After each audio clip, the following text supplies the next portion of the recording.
You are about to experience the Drunken Peasants podcast, the greatest podcast in human history. Please recognize that this podcast is designed to be amusing and entertaining, and thus we engage in satirical comments, exaggerations, and even dirty jokes. If you are offended by such things, please go away and die. If you enjoy this podcast, we ask that you help to support its existence by contributing to our Patreon at patreon.com/DP. Contributors get regular access to monthly private shows, special commentaries, Google Hangouts with the peasants, and more. If you don't want to do that, you can also support the show by visiting audibletrial.com/Drunken Peasants to get a free audiobook and access to over 150,000 audiobook titles, including great selections on science and skepticism. And if you shop on Amazon.com, we strongly urge you to use one of the Amazon affiliate links in the description section of our videos. You can help support the show simply by using our link to buy things you were going to buy anyway. Now that we've got all that shit out of the way, sit back and enjoy the show.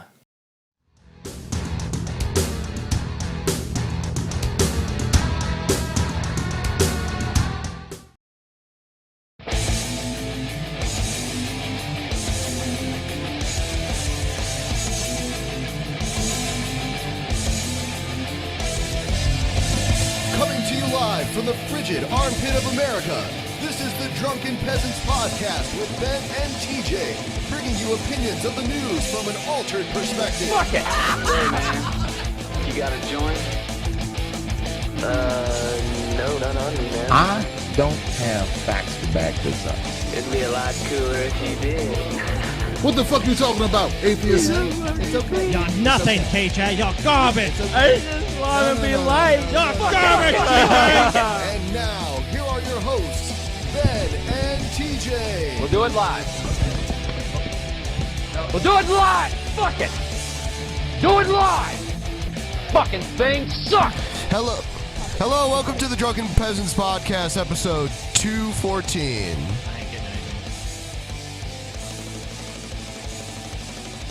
You don't hear shit?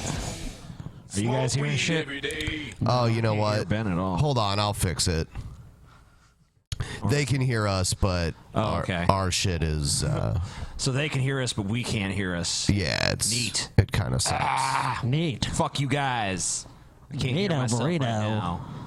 I don't know how. Don't make it so painfully obvious, TJ. It is painfully obvious. I know. He's like, Well, I didn't. You can't roll with the punches at all, can you, TJ? Well, it's I thought they couldn't hear it either. If I had, Can you even imagine TJ rolling it I know. all? I know. Shut up. Fuck you guys. Fuck you, guys. Fuck you guys. Fuck you, man. Fuck you, guys. I don't need this shit, man. All right, then quit, TJ. I don't want to quit, man. Quit, TJ. You quit. No. Fuck you. I don't want to quit. You quit. I'm not bitching. I'm fine, TJ. You are bitching. No, I'm not. I'm saying you bitching, And you're not TJ. bitching in that 90s way, like, bitching, dude. No.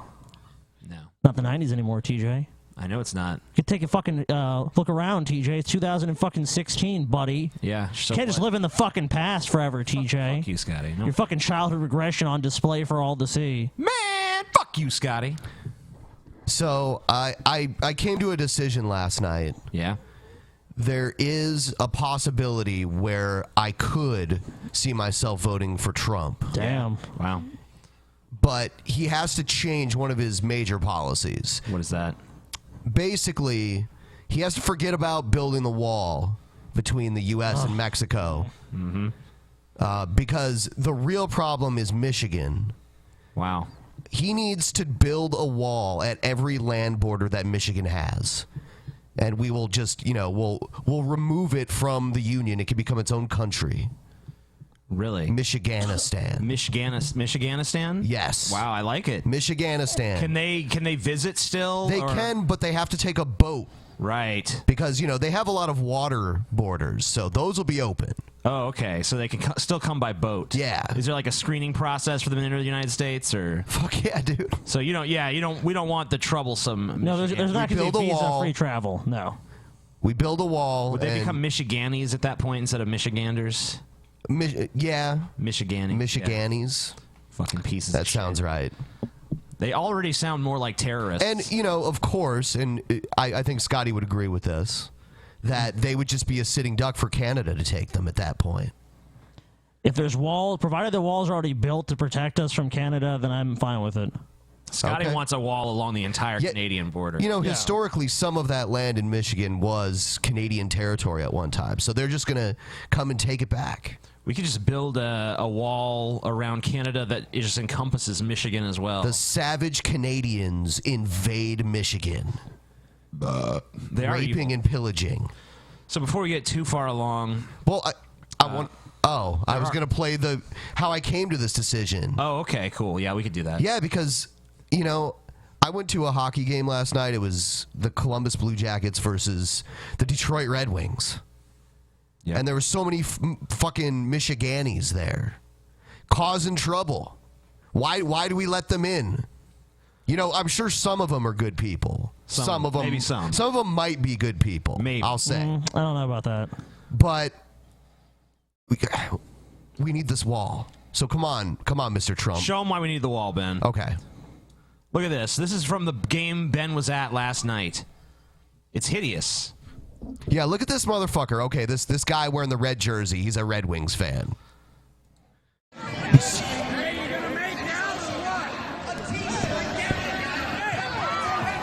Starting shit, provoking people in the crowd. What a piece of shit. And his bitch woman. Go back to Michigan. Yeah. Quick trouble. So he tries to provoke him again. All right. Wants to fight with everybody. Yeah, and look at she's a wild woman, an Amazon woman running wild at the Nationwide Arena in Columbus. Okay, so this is what happens next. All right, and this is what should happen. Okay, let's take a look. Someone told you it was going to happen. Get out of here! Get out! Hey! Get out of here, Michigan. Let's go. Yeah. Go on. Yeah. They're criminals. Take his ass down. They're Jail. criminals. The long arm of the law. Get the fuck out! Yeah, get the fuck out. Get the fuck out. Go back to where you came from. Go back to Michiganistan. Normally, we're not in favor of police brutality, Michiganistan. but the police acted inappropriately. That's not here. brutal. You know, the police should have fired on this individual. You know, if anything, yeah, I at least expect to see him get tased or beaten with a bully club a little bit. People from Michigan are terrorists, dude. They need to be stopped. They need to be stopped. Well, he was probably just afraid of shooting in a crowded place. Exactly. You know? That's true. A lot of Ohio people were there too. Yeah, you know, got to keep the Ohioans safe. Yep. But the Michiganders or Michiganis, they need to die. Nuke Michigan, or at least wall it off. Build the wall. I mean, you know, we assume that the reason we're backing down from Nuke Michigan is because there might be some. Some of them might be good people. It's like when Abraham was trying to convince God to spare Sodom and Gomorrah. He's like, well, what if there's 40 righteous people there? There might be a few good Michiganis somewhere. Probably don't even want to be there. Probably want to move. Just don't have the means. It's just scary to me knowing that they live among us here. Yeah, you know, there's so many undocumented Michiganis living in Ohio. It's pretty sickening. You know, and you just don't know. I mean, were they vetted before they moved here? They look just like us. You know, it's hard to tell before you know you're being attacked. You know, because they look just like normal people, and then all of a sudden they're crazy. It's honestly frightening. Yeah, I'm scared, and I want someone to protect me. I want someone who's politically powerful to protect me. So Donald Trump, we will vote for you if you build a wall around Michigan. It'd be a way smaller wall, so you'd save money. It'd be easier. Yeah. And you protect America from the real threat. Oh, yes. Yeah, and Michigan would just go up in flames. You'd see so many of them on boats trying to get, to Indiana or Illinois. Something like that. It's not going to happen. They try to cross into Wisconsin. I say, just give the Upper Peninsula to Wisconsin. Make all the Michiganis leave. All right. Anyway, announcements. Great. So Wednesday. No, not Wednesday. Fucking Saturday. We're doing the private show. 6 p.m. 6 p.m. Eastern Time. and that'll be happening, and you know, that's going to be good. And then, I don't know. It will happen. It will be good. They know what the private show's like, and if you don't, then, you know, why don't you sign up on Patreon? Especially if you want to see. DP, and you can see what the private show's like. And on the next private show, I'm actually taking on Paul. I feel bad for him. He's going to lose. No, you're not taking on Paul in the next private show. No, the one after. The one after this one, excuse me. You're having the drinking contest, because we want to give people this month a chance to see that. If you want to see the drinking contest between Paul and Scotty next month on the private show, you got to become a patron this month, and your money's got to clear before the end of the month. So whatever. And Can we also, even call that a contest at this point? Trash talking, huh? Yeah, I mean, talk all you want, Paul. The result's going to be the same. My victory. All right. You sound like Hillary Clinton. Oh, and by the way, I forgot to point out that the Blue Jackets beat the Red Wings. So that was just like butthurtness that you saw there with that fuck that got arrested. And another quick announcement is Monday we're doing the hangout. Also at 6 p.m. Yep, that's going to be at 6 for the lucky patrons who, we just got 10 now. We raised it up a little higher. I think it's actually full now. But still, for the people who are joining us on the Hangout, just want to let you guys know it's going to be Monday, 6 p.m. Eastern Time. That's when it's going to be. So, that's pretty much all we got for announcements and bullshit. Yeah, I mean, we're still selling shirts, so if you want fucking shirts, click in the links. You know where Teespring shirts, buy them. Yeah. But or not. you know, Fuck I you. did want to talk to you guys about something, though. I'm kind of distressed. I'm sad today because I saw a poll on Twitter that was asking who was like the sexiest quote-unquote rationalist. I don't know what that's supposed to mean. But the options were Armored Skeptic, me, Sargon of Akkad, and Thunderfoot. Who won? Armored Skeptic was like far and away the winner. And then like 20% went to like Sargon, and then me and Thunderfoot were sitting at like 8-9% each. Awesome. And I just want to say that fucking Armored Skeptic looks like a fucking poor man's Hans Gruber. So fuck that shit. Wow. And Sargon of Akkad basically looks like a baby with a beard. I think that's been pointed out before, but that's what he is.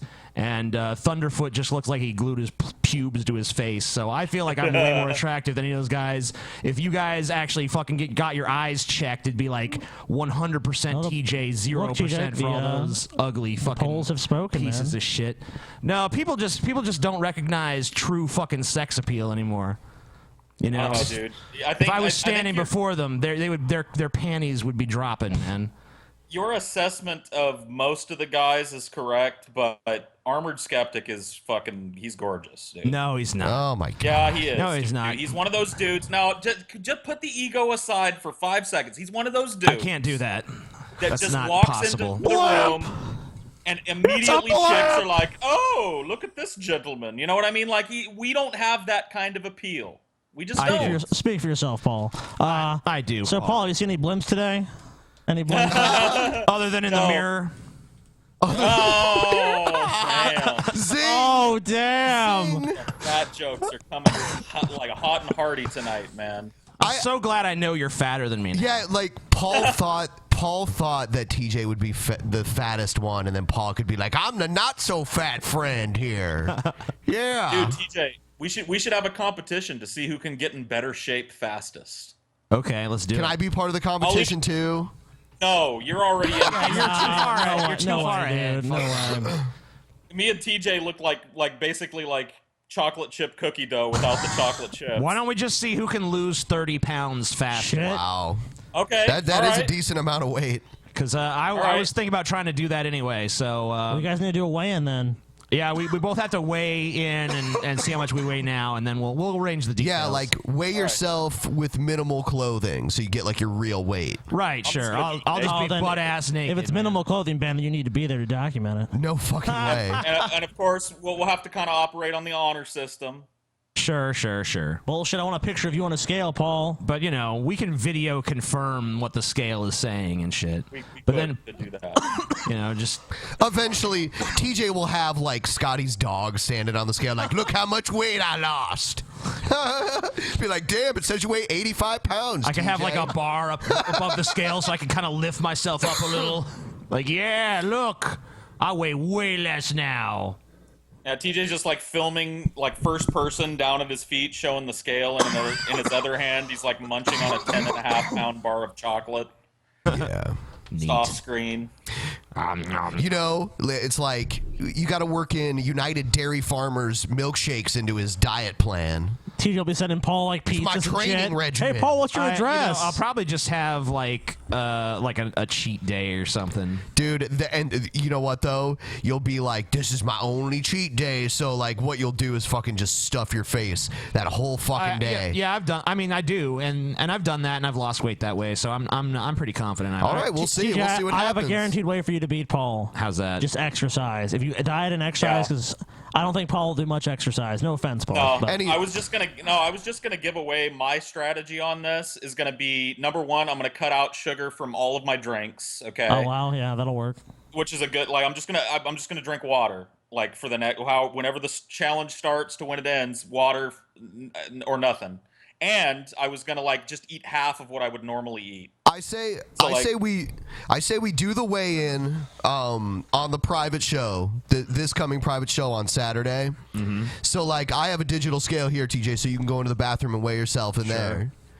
And, I'll have to go buy one, but I'll go get one before Saturday. And I think I think I'm around 285, 290. Well, we'll see. We'll see. Yeah, I have a digital scale at home, so I could probably just weigh myself tonight. But we'll confirm here, you know, what I am on the night that we do I would suggest that before the official weigh-in, maybe you try to gain some weight. That's true, because I can probably take it off real quick. Yep.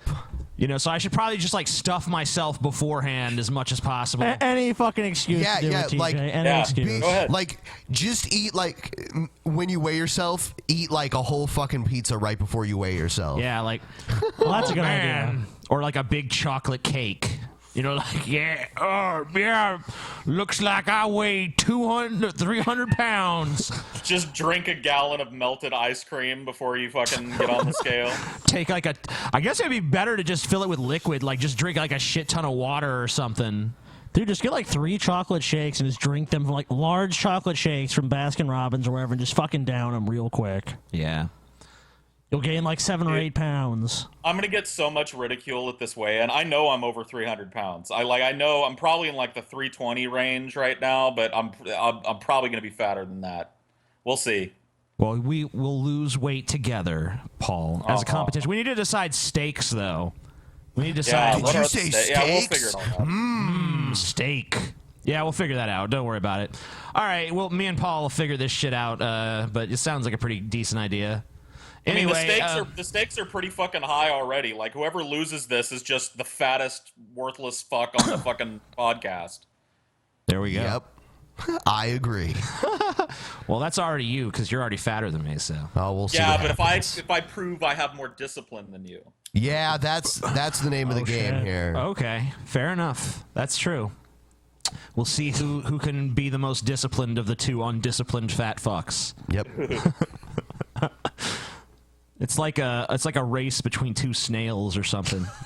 Yeah. All right. I was thinking we could start doing like hoe or not a hoe and shit like that.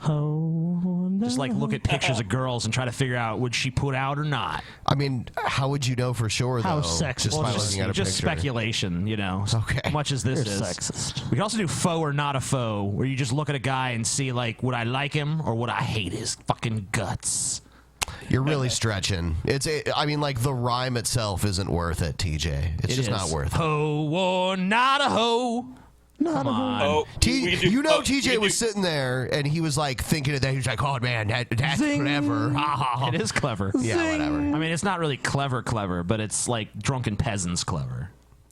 Oh, what does Speak that for mean? yourself. What does that mean? Come on. What's The audience What's wants up, to see guys? it. It's Let them your know that you guys boy want to see that. Trey Nash from Hyper Elite Gaming. Audience. And I'm going to be starting a new series that's actually called Bedtime Stories. Uh-huh. Now, it's about a whole lot of stories, like, that happened during my life. Because I got a whole lot of stories So to far, tell I'm you. winning with not a troll. So here's the first one. It's called My First Threesome, which was a disaster.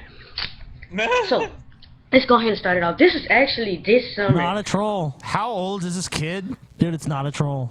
Looks like he's about like 11, maybe 12 max.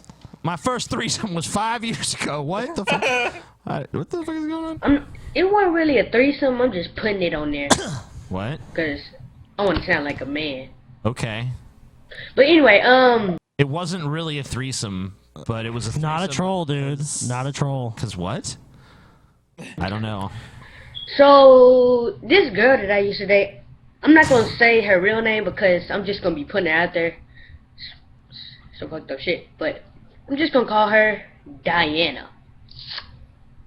Alright. So Diana had this cousin, and she used to come over every month and like she used to come over every summer and stay there for at least 2 months. So when I tell her that she was like Kim Kardashian and Beyonce fine, I'm talking about Kim Kardashian and Beyonce fine. This girl would get paid $1 million to model. This girl will probably be on what's that Yes. Webcam. Tell me. Oh, she will probably get paid $1 million to model on Playboy. That's what I'm talking about. But anyway, I doubt it. so Hold the mic, Playboy. Not I a don't troll. fucking know. I have to I'm go not with a troll. Yeah. I'm not a troll. not sure. Dude, this is not a You know troll. what? I really, this is the first one that I'm really struggling to call because I think it is a troll, but I think it's such a failure at trolling that you can't even really call it a troll. You know, that's I don't where think I'm it's at. that. I don't think so. I think it's not a this troll. is 100% genuine. Man. Yeah, like I think it's one of those kids that just like is just a little wacky. You know, I've met kids like this too. That's why I believe I've met kids that talk like this that just tell these tall tales and just go on. But if he's and telling on. tall tales, doesn't that make him a troll? I don't think so. I think they kind of actually believe it. I think they believe their own bullshit. All right. Well, I'm gonna go with troll. Oh, you're an idiot, TJ. I think it's a Not a troll. Not a troll, dude. Really? Damn, Ben, you think it's a troll? Troll. Oh God, you're Seriously, garbage. like, on what level is this a troll? You have It's to not. qualify this. It's a troll. Okay, how? What are your reasons? Because it's just, I don't know. I just get the vibe that the kid's full of shit. Oh, garbage. I feel like there's self-awareness to what he's doing. No. I think he knows exactly how it's coming across. My first threesome 5 years ago, it was a disaster. This is a dumb kid. That's all it is. He's like, well, it wasn't really a threesome, but I say that because I want to sound like a man. That's just some dumb kid shit. Some like it's like you meet these some of these times you meet a kid that's like his age. Troll. And he's like, oh fuck you, Ben. It's not a troll. It's not a troll, Ben. It's a troll, Scotty. You know what? I say fuck the wall of Michigan and let them all in. We're gonna give him Ben's address. How dare you do that over something so trivial? And you're talking Not about something trivial. as serious as It's not trivial. Michiganistan. Come on. Troll We or don't not a need troll is Michigan serious fucking refugees shit, man. here. Like when you get hoodwinked like this, it makes every one of us look bad, Ben.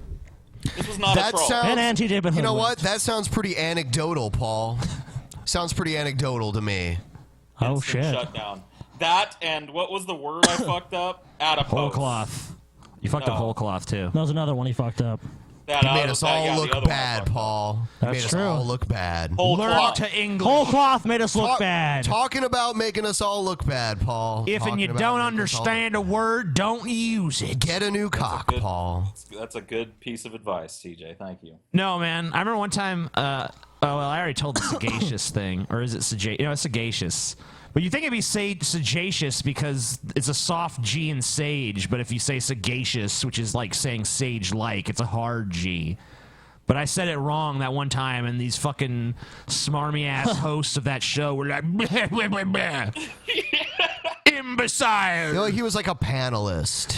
He wasn't the host. He was like a panelist. Well, the host was still being smarmy too. Yeah, that was John Fugel saying. Yeah, he's a cunt. No, he's not. That He noise, is. the blah blah blah blah blah noise that you make is the perfect. Even if you fucking like him, I would noise still for say he's this a type of cunt. shit. Is he a mad cunt or a shit cunt? He's a shit cunt. Oh, okay. I'm a mad cunt. No, you're not. Yeah. Oh, yeah. It's so easy to just assign that to yourself. It is. You know, we went out to what I would consider dinner today. Yeah. And we went to this restaurant. The waiter's like, "Hey, what would you like for dinner?" TJ's like, "For your information, this is breakfast for me." I said it just like that. This is my way. Pretty much. For your information, I am eating breakfast. I just woke up. I'm Q. Yeah, basically. That's basically how it sounded. Yeah. Okay. Fine. It didn't sound like that. You also sounded autistic when you Yeah. said it. I like breakfast. Yeah. That's breakfast for me. TJ sleep long time. Dude, that reminds me of like the story when I was down in Ohio. You guys took me to lunch one day to this really kind of upscale, ritzy kind of place. Not like black tie only, but we went and had lunch. And like you guys had this like the owner of the fucking restaurant coming out and checking on you. He was all like, "Gentlemen, like you guys are celebrities there or some shit." It was strange. Like the dude came out and he like grabbed TJ's cloth napkin and draped it over his lap, and he was like, "How's everything going? You know, you want the usual?" And TJ's like, "Yeah, the usual. Make sure the au jus is saltier this time, though," or some shit. Oh, like, my God. The guy just like scurries off. It was weird. Like, is that a real thing that you guys have there? Yep. You guys I have got juice clout. at that restaurant? I got clout. Damn. Yeah, you're just lucky TMZ wasn't there, like waiting for us in the parking lot like they usually are. Yeah, man. While we're walking in. They are. They're like, TJ! Fuck TMZ, man. Can't even sleep. All right. Harass me 24/7. So here's a story Scotty was actually talking about before we went on the air. Pro-gun Florida mom accidentally shot by 4-year-old son after leaving loaded weapon in car. Sweet. Great idea. A Florida 4-year-old accidentally shot his proud pro-gun mom as she drove down a rural highway after the tot found a loaded pistol in the car. Jamie Gilt, 31, was rushed to a local hospital after the mid-drive shooting in Putnam. Look at all the pictures of her hanging out with the guns and shit, and the kids are there too. The more I learn about my government, the more I loves my guns. I mean, when the kid sees their mom with the guns all the time, they think, you know, that they want to try it too because they look up to their parents, and then she just leaves the gun laying around. It's like, of course the kid's gonna play around with it. Shut up, statist. Well, I mean, she did not. You're a statist. Okay, sure. Her gun safety record, I mean, is obviously very questionable to leave a loaded gun around a toddler or a 4-year-old. Yep. Yep. Tuesday. She's in state. And what happens to this woman as a result of this, other than getting shot? Does she get to keep all her fucking guns and her kids too? Probably. Yeah, I would say so. Condition, CBS 47 reported. The vocal Second Amendment defender runs her own Facebook page, Jamie Gilt for Gun Sense, dedicated to spouting her fiery pro-gun opinions. Gilt was driving Tuesday to pick up a pony from a Putnam County ranch when she was shot. Officials said her 4-year-old son in the back seat fired a .45 caliber handgun into the back of the driver's Jesus seat. Christ. The bullet pierced through the cushion and struck the mom in the back. Deputies spotted Gilt's truck and horse trailer stopped in the middle of the road. They found her still in the front seat with a battle wound and rushed her to UF Health in Gainesville, about 40 miles west of Putnam. The 4-year-old was not injured. I say that 4-year-old ought to be brought up on charges. Fuck that. He was fucking just exercising his Second Amendment rights. Yeah. No, man, string him up. You know, that is true. The Second Amendment does not specify the age that the right is given to us. It says right to bear arms. Yeah. It doesn't say that 4-year-olds can't have guns. Nope. Yeah. I say they should. Obviously, they know how to use them. He's like, fuck you, Mom. I don't need your shit. He's Stewie Griffin her ass. Maybe he was like, you know what? I want mac and cheese for dinner. And she's like, no, you're going to eat your vegetables. And he's like, well, fuck this. This is tyranny. And I'm going to fucking deal with this. Yeah, that's what guns are for. Deal with tyrants, man. Investigators are now trying to determine exactly how the boy got a hold of the gun. He will not face charges. The sharpshooting She mom will not plastered the face page charges. with Well, no glamour fucking shots of herself shit. holding a long gun, and one smiling picture even showed her holding a small child in one arm and a rifle in the other. She voiced similar pro-gun positions and professed support for presidential hopeful Ted Cruz on her personal Facebook Cruz! Cruising to victory. Yeah, I love it. You gotta love when these fucking gun nuts like have these fucking retarded shit. It happens all the time. Yeah. I'm a gun person. Long as you use guns responsibly, they're fine. Oops, my child shot me. Like, as funny as that is, the sad thing is that it's mothers and parents like her that allow, like, teenagers and, you know, young adolescents to get a hold of guns to take to school and shoot a bunch of people. So Shut up, you statist piece of shit. No, Paul, you just want to control what other people are underlines doing. the seriousness of it. There's not really, I don't really have a problem with a pro-gun mother that dedicates her whole fucking life to talking about how guns are getting shot. I mean, you know, you live by the sword, right? But the problem is that there are kids, you know, out there that don't. There are people out there that don't like guns, that don't want guns near them, and they have to go to school somewhere. Oh, I see. The problem, Paul, is the Constitution of the United States. Let's just take that and burn it. Then you can have whatever laws you want, buddy. Yeah. What's next? Here's a clip from last night when Fox News projected that Bernie Sanders won the Michigan primary. Sweet.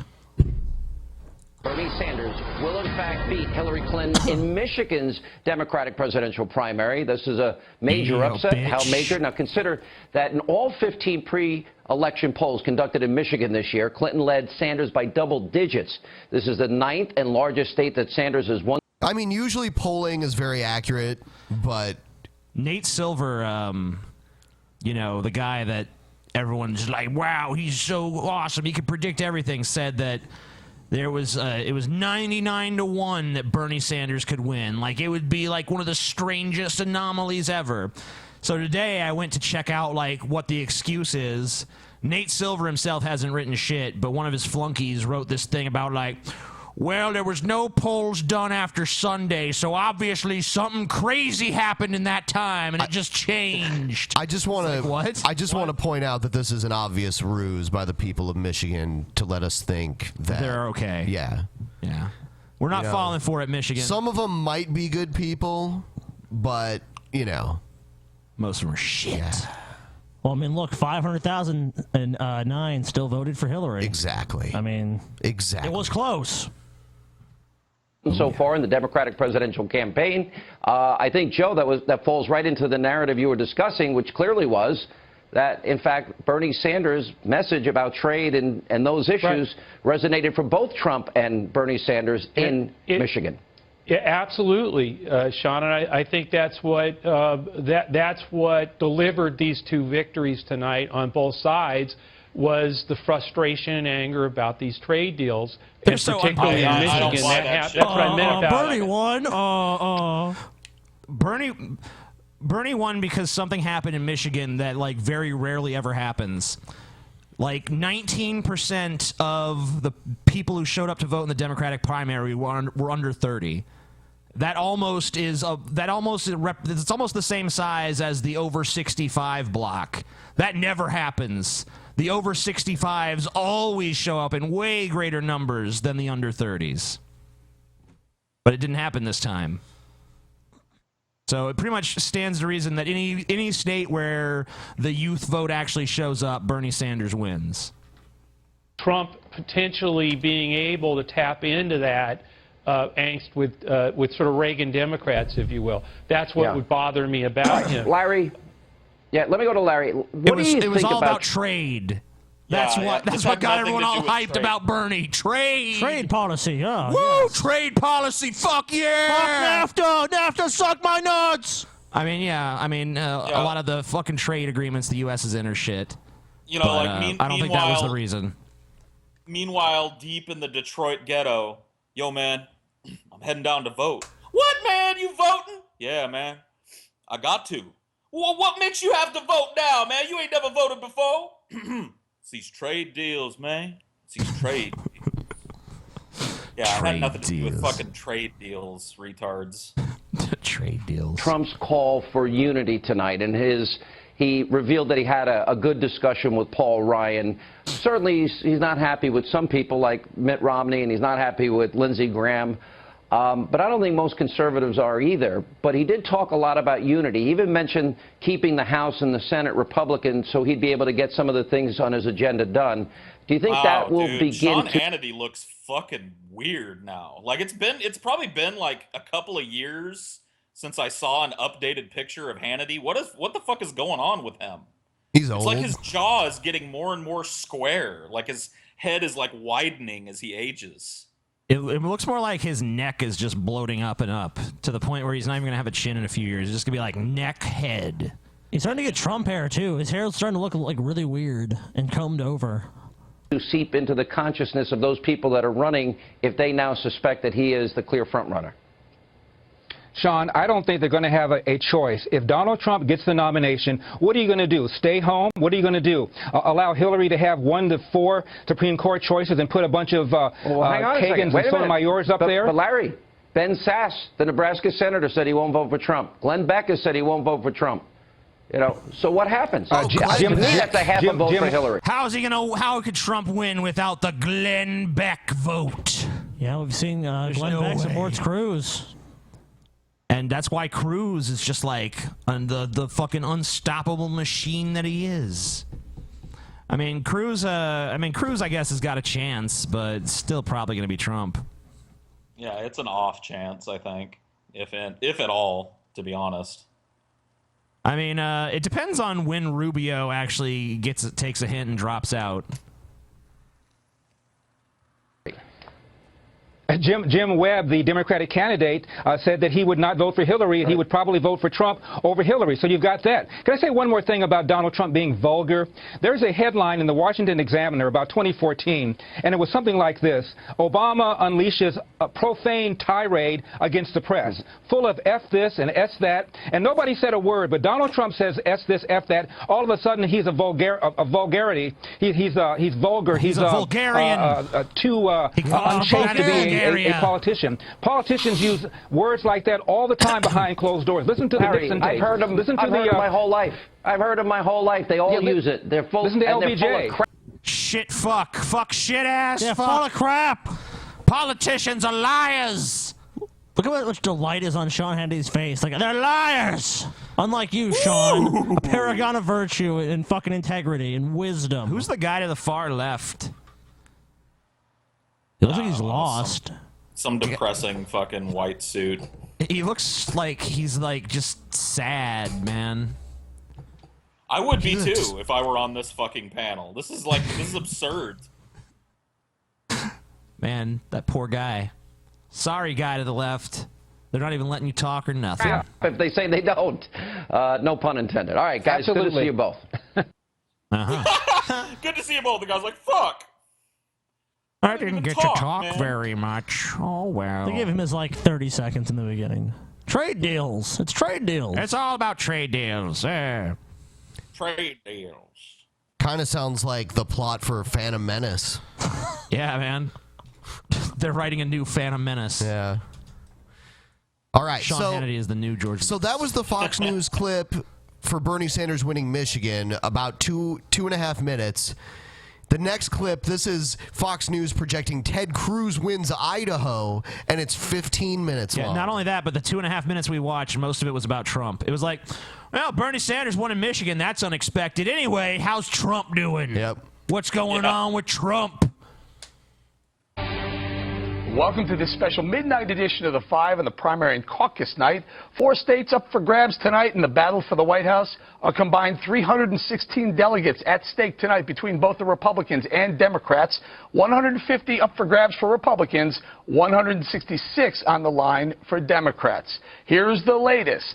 The last of the polls are now closed in Idaho. And now Fox will project... Idaho. Howdy-ho. I got a Idaho. Ooh. Howdy-ho. Howdy-ho. that Ted Cruz will win Idaho's Republican primary and is this guy in drunk? Michigan. Yeah, they're going Ted Cruz going to win the primary, and you know he's going to be good. Idaho. dude, whenever I you know what's going on. Good. Whenever I see Ted Cruz, like the term rat fink comes up into my brain. That old fucking 50s. I think he was the reason that was coined. Like somebody was like, "Man, that rat fink Teddy Cruz skulking around, never has nothing to." Like he just looks like a fucking fink, dude. Like I like it's He's sad a fucking rat. That people are flocking to a dude that's literally a fucking fink. Really, I think of him more as like a weasel. A weasel. He looks weaselly to me. Dude. He's a fink, man. He's a fink. He's a fucking fink. We're bringing back fucking antiquated terminology from like the fucking 40s or whenever. Fox News He's a projects rat fink Trump will win the bastard. Republican presidential primary. Cruz and Kasich are locked in a battle for second place, while Rubio appears headed for a fourth-place finish. Go away, On the Democratic Rubio. side in Michigan, Fox News projects Bernie Sanders will beat Hillary Clinton in Michigan's presidential primary in a major upset. In Mississippi, Fox News projects Trump will win the Republican primary, leaving Cruz to finish in second place. Kasich and Rubio are locked in a battle for third Just an place. ass third. On the Democratic side, Fox News projects Clinton will easily defeat Sanders in the Mississippi primary. Good old Mississippi. So we know Hillary in the general election. Hillary's got Mississippi locked down. Yeah. Mississippi's definitely going to go blue. Yep, blue state, Mississippi. Good old blue state. We'll have more on the Democratic election results in a moment, but first, let's talk about the Republican results. The people are speaking, folks, and they're sick of the way D.C. has been running things for decades. It's the year of the outsider. I've been running the numbers, and they haven't lied, nor will they. It's time for Marco Rubio to step aside if he wants a future in Florida get politics. the fuck out of there, and dude. It's time for Mitt Romney and the establishment to unify the GOP and stop dividing it. But hell, that's just my opinion. Take it or leave it. KG, your thoughts on the evening's results? You know, an exciting evening for sure. And, you know, on the Democratic side, we're talking about that later, but that's also turned out to be quite interesting. Trump and Cruz obviously had very good nights tonight. Strong showings, strong numbers, and also, Thanks you know, for rehashing everything we just fucking heard and watched. Fox News, big bet. At least she doesn't have blonde hair. She's like the one brunette on Fox News. Guys, they have to fill time between the commercials where they try to sell you what is it, diabetes products and shit, and you know, like AARP. You know, most of the viewers of Fox News are like ancient as the fucking hills, so they need shit repeated over and over again so they can fucking grasp it on. Trump won. What? Trump's president? No, he won the primaries. Oh, I like him. He's rich. He hates Mexicans. Oh. Just like me. I wanted to ask you a question, TJ, because I've been thinking a little bit about your position on like just kind of discounting the red states in the primaries.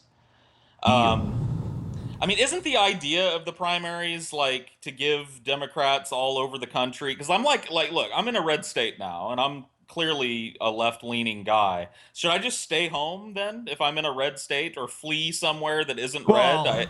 Well, no, I mean, like, it still matters because, you know, it's still worth delegates and shit. But I'm just saying, like, when it comes to the general election, it's not really going to... The fact that Hillary Clinton's popular with Mississippi Democrats is really not going to mean anything in the general election. I mean, you actually have a say. You actually have an ability to influence what's going to happen in the primaries. I mean, you're not because the Texas one's already happened. But, you know...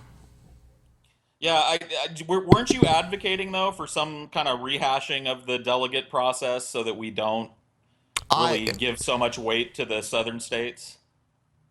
I would say yes. Yeah, I mean, I would say I think she is against super delegates is the problem. Yeah, I would say the main problem I have is just the existence of super delegates. I don't think they should exist. In terms of like state influence, I mean, I don't know if I necessarily want to reform the primaries that way, but the way the general election votes are distributed, or you know, I just feel like the general election should be decided by popular vote. But in terms of like how many senators a state gets, I think that you know, it should be more proportional. You mean how many congressmen? No, just senators. Oh, okay. So you don't think every state? I don't think every state should get 2 senators. I don't think it's fair for Wyoming that has 500,000 people to have 2 senators that are just as powerful as the 2 senators from New York. Well, that's why they have Congress. Sure, but even that's fucked up because I mean, like, the year Obama took office, there was far more votes for Democrats for Congress than there was Republicans, but the Republicans maintained a majority just because of all the gerrymandering. Yeah, well, I mean, like, the representatives represent, like, the population, and then you know, like, the senators. Sure, but I mean, represent the state to the federal government. You could sit there and draw out these crazy districts that are fucking shaped like fucking ducks just to get the right demographics in an area, so you can get more Republicans in there. Sure, it happens. But yeah, I mean, I just feel like it should be proportional throughout because otherwise, I don't know if I think that if the country wants to go Democrat. If there's a larger Democratic population, I don't feel like it should still be even in the Senate because that's just a big roadblock to what the majority of the population wants. But unfortunately, it's laid out in the Constitution that way, and that's the sacred document that we can't change no matter what. That's also how the system was designed. Yeah. It was designed, it's called the tyranny of the majority. They want to try to prevent a majority from people just enforcing whatever they want on others. Sure, true. That's kind of the idea behind that. But, you know... All right. Before we move on, want to let everyone know we will be doing the post show after we finish this. And because you guys are retards, we've stopped adding the post show to the end of the regular show. It's just its own thing now. Yeah, go to SoundCloud. And it's there. It'll say post show. It's not done live, so you can't hear it live. Just because I saw some people asking that too. Yeah. You can't see or hear it live, but it'll be up very shortly after the show ends. Right, and it's like a little 15-minute extra bullshit. If we get on a roll, it could even get longer. Yeah, it could be longer than that even. Last one I think we did was pretty good. Fucking funny. I thought it was too. I thought some of the best shit actually happened in the post show last show. In the post. Scotty got fucking pissed. Yeah, that's never happened. If you didn't hear that, check it out. If you want to hear Scotty, Scotty the Rage Beast, go check out that. I'm private never show. angry or upset. No, not private show, post show. Post show, sorry. You're fucking stupid, TJ. I know. God, just slip up after slip up today. Yeah. Normally I have to rag on Paul, but damn, TJ, I have to reel it back on Paul. Shut up. Shut up. Fuck. Shut up. Because you obviously, TJ. you obviously know what I meant. No, I don't know what Suck you a meant. dick. That's your job in the family. Lamborghini Denablo piece of shit. I was like 5 years old. So what? I was 5 years old, TJ. Did you really just dig back to 5 years old for an Yeah, he insult to did. throw at Scotty? Yep. Awesome. He wasn't 5. He wasn't 5. Dude, I was young. Okay, maybe 6 or 7 at the oldest. He couldn't say Diablo. He said Denablo. I would say Denablo. I don't know why I thought that. And they like showed me like, no, look, there's no end. Denablo. Dude, I always wished I had a brother for that exact reason, dude. Like, as an adult, to be able to go, dude, you pissed your pants. And, like, fucking third You know what? That was grade, him, bitch. though. What? He's What? the fucking You know, like, and how it bedwetter. actually works. He's the fucking bedwetter in the fucking family. Yeah, you had those fucking... You would fucking... No, dude, you would fucking piss... Okay, TJ would piss in his bed, and then he'd crawl into mine, and he would piss in mine. And then it's like, TJ, there's one I pissed in my bed twice. It's like, why don't you just get up and use the fucking bathroom? God. Because I was asleep when it happens. No, but the first time I can understand, but the second time, don't you have to piss the second time? What? Like when you wake up and you get like you realize you've pissed, because usually you didn't wake up right away. It was like I would even hear you do it sometimes. Like I'd wake up at night and I hear like, psst, and it's like, oh, Wait, oh, he's pissing in his fucking bed. And How's then that he, even possible? Piss doesn't make like a pressurized hissing noise when it comes Dude, out of a dick. No, you would hear it hitting like the plastic underneath. Is what it was.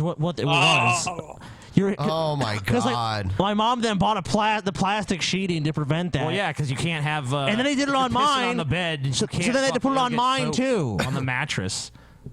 God, you're fucking disgusting. Dude, somebody had to wake up and fucking TJ's piss. I probably come in contact with TJ's piss more than anyone ever. For that fucking disgusting fucking reason. I was only 5 too. That sounds so fucked up. It is fucked up. It's like, why couldn't this guy stop pissing the fucking bed? I was asleep when it happened. My body You're just a fucking didn't have monster. that. My body just didn't have that like thing where it woke me up when I needed to piss. Yeah, but most people don't need to piss in the middle of the night, especially when they're young. Body doesn't have the thing that wakes you up, period. That's true. I'm pretty sure TJ was just lazy. You know, when I get drunk, I'll piss. I piss the bed. Oh, again. yeah, you do. That's like, I won't really puke usually, but I'll piss the bed for sure. God fucking damn it. One time I pissed on my uncle's futon and he had to, like, get it replaced. Oh, my God. I felt bad because it was like $150 to get a new one. But I was drunk and I pissed on his futon. You've pissed the bed many times. Oh, my God. So many fucking All right, times. so No, let's talk about this some more. No. Bed's like, all the shirts are back up again if you want to get one. The Black Dinosaur is pretty awesome. I have it. It's pretty badass. And of course, Ben. And of course, even better than that, the original, the one and only Drunken Peasants official t-shirt. Has Mem lost its power? Come on, people. I think people stop Mem believing in them. Mem is still cool, you guys. And hopefully soon, a Paul's Ego shirt, perhaps. Very soon. Where is that anyway? Yeah, you Paul. showed me designs for it. What the fuck's the whole I- thing? Those are the designs. Like, you guys haven't told me which ones you like. Like, all I've got to do is tell them, yeah, these two are the ones we want. All right, TJ, you need to fucking handle that up, buddy. I don't know what to do. Oh my God. Just fucking, I choose you, Pikachu. That's all you gotta do. All right.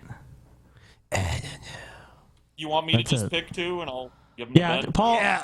Paul, just pick two and send them on over. Yeah, do that. Don't involve me in the decision-making process. Yeah, It's good too much idea. stress. Good idea. Oh my God, it's so fucking hot in here. I'll open them. I'm dying. TJ's Dude, you're fucking sweating like crazy. TJ's going through menopause. I just looked at TJ. It's like just sweat is just dripping off. I'm like, he's I feel having fine. hot flashes. Yeah, I feel fine too. It feels hot as fuck in here to me. Well, I'll open the window. I mean, it's a little stuffy, but it's not. We'll like, start the next. Yeah, let's go ahead. Marco Rubio is not proud of some of the Trump attacks. Why not? And Marco Rubio, though, has come out and talked about the spiral, not specifically, but he has said, you know, he regrets some of these distasteful and rather vulgar comments that he made about Donald Trump. He said he was embarrassed. His children were embarrassed about him. You don't whatever. His children were not embarrassed. His children were not fucking embarrassed by him. Oh, Dad, you said something dirty. It's like, what? If his kids were embarrassed, then he's raising a bunch of pussies. Dude, in politics, grown men have no problem cowering behind their small children. And this is just a perfect example. Oh, it just sounds like Brett? Yeah. It's like Brett. Maybe Brett should be a politician.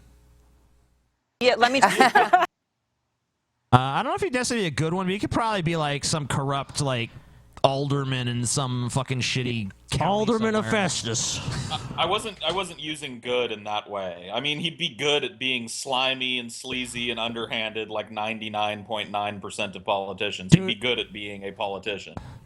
Yeah, but he's just too. He can't, like, he's not that good at it. Though. Dude, it just came to me. If Brett Keane was a politician, like, we'd probably watch a story like on this show about how he was just a federal investigation. You know, he was arrested. You know, Brett Keane of Festus, Missouri, on corruption and racketeering charges.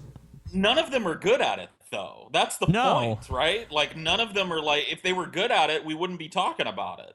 They're all bad. They all get caught red-handed and do absurd shit afterwards. Like, I was trying to solicit sex in an airport bathroom. Let's just say I have a wide pooping stance and go with that. You know what I mean? Like, what?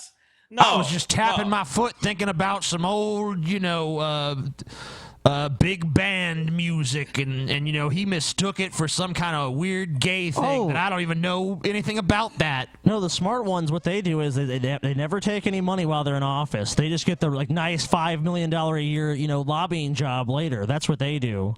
You know, they have to wait a couple years, but then they just get their nice lobbying job or whatever. You know, some basic kickback job for voting the way they were supposed to. Yeah, neat. Let me just play exactly how he just put it in an interview this afternoon. In terms of things that have to do with personal stuff, yeah, I you know, at the end of the day, you know, that's not something I'm entirely proud of. At the end of the day, my kids were embarrassed by it, and I, you know, if I had to do it again, I wouldn't. Why'd you? He's ashamed. Man, haven't you learned anything from Trump? You never, ever, ever, ever, ever, ever, ever, especially in the Republican Party, admit you're wrong about anything or express regret or remorse for anything you've ever done in your life. Like, haven't you learned anything? Are you really that stupid? These voters don't want to hear you humble yourself. If humble was in vogue, Trump wouldn't be in first place. Yeah. I'm gonna fuck your ass, and then you're gonna be humble. That's the kind of shit you should be saying. I don't know, man. A lot of politicians in this country win on the man, I've been wrong a lot platform. You know what I mean? Like, I see a lot of that. Yeah, so many of them going out there like, you know, like Hillary Clinton, when she goes out, she's always emphasizing her Iraq vote. You know, she's like, you know, I voted for pretty much the biggest foreign policy blunder in U.S. history. I looked at the facts and I voted the wrong way. Just want to let you guys know that. But I've evolved. Yeah, most people don't lead with that foot forward. I routinely take money from giant corporations that are actively pursuing measures that would make your life worse. Yeah, that's what Hillary's out there saying, humbling herself for her wrongness. I'm your friend, Paul. Goldman Sachs gave me $250,000 to go to one of their corporate meetings and suck their fucking cocks. TJ, that's not buying political influence. They just look, they support Hillary. What's wrong with that? Just like, you know, you support Bernie, you get Bernie money. Goldman Sachs has a lot of money. They just want to support Hillary. That's it. You know, if I was getting money from a bunch of drug dealers, people would probably assume that I was involved in the drug trade. But if Hillary gets a bunch of money from Wall Street, somehow her fucking voting bloc still believes, like, she gonna be tough on Wall Street. You know, that's a false equivalence, TJ. She gonna be tough on them. She ain't gonna pay no never mind to the millions of dollars they gave her. No way. No. She's not going to be deferential to them. They have a right to do that, TJ. That's just their money, and they support Hillary. It's free speech. Corporations are people. Yeah, corporations are people. Look, they're not asking for anything in return. They're just giving them. They're freely giving the money, TJ. Yeah. They're freely giving the money. Corporate entanglement in politics is not a problem. I mean, look at like the last major presidency before Obama. We put the fucking former president of Halliburton in the vice president spot, and they did horribly during the Bush presidency. You mean? Halliburton didn't make out like fucking bandits on that shit. Is that going to be enough, Rose? I think so. I think he can redeem himself, and he'll do it tomorrow night. I think whoever advised him to go after Trump, I mean, only Trump can do Trump. No one else can do Trump. And they shouldn't even try to do Trump. Sometimes So Trump Trump doesn't even get it right. But Marco Rubio really needs to stay Marco Rubio, true to who he is. He is a statesman, and I think he can redeem himself. If he focuses on national security tomorrow night, he's already rolled out. Like, I don't even. What is his identity? There's what He's special, a fucking robot. There's no special, like, oh, Marco Rubio needs to be the best Marco Rubio he can be. It's like, what are the defining characteristics of Marco Rubio? Bland. In one debate, he's hammering. He's a foreign policy hound, and then in the next debate, he's making fun of Trump's little dick, and then in the next debate, he's apologizing for making fun of the dick. Like, Rubio has no fucking clue as a politician, as a personality, who the fuck he is. Yeah, I mean, I don't like Cruz or Kasich, but I pretty much know where they stand. Kasich's kind of like trying to go with I'm the voice of reason, and Cruz is going, evangelicals vote for me, and Trump is just playing political theater. That's all he's doing. That wacky Trump. He's tried to. He's done that on a lot of debates. I mean, he's tried everything.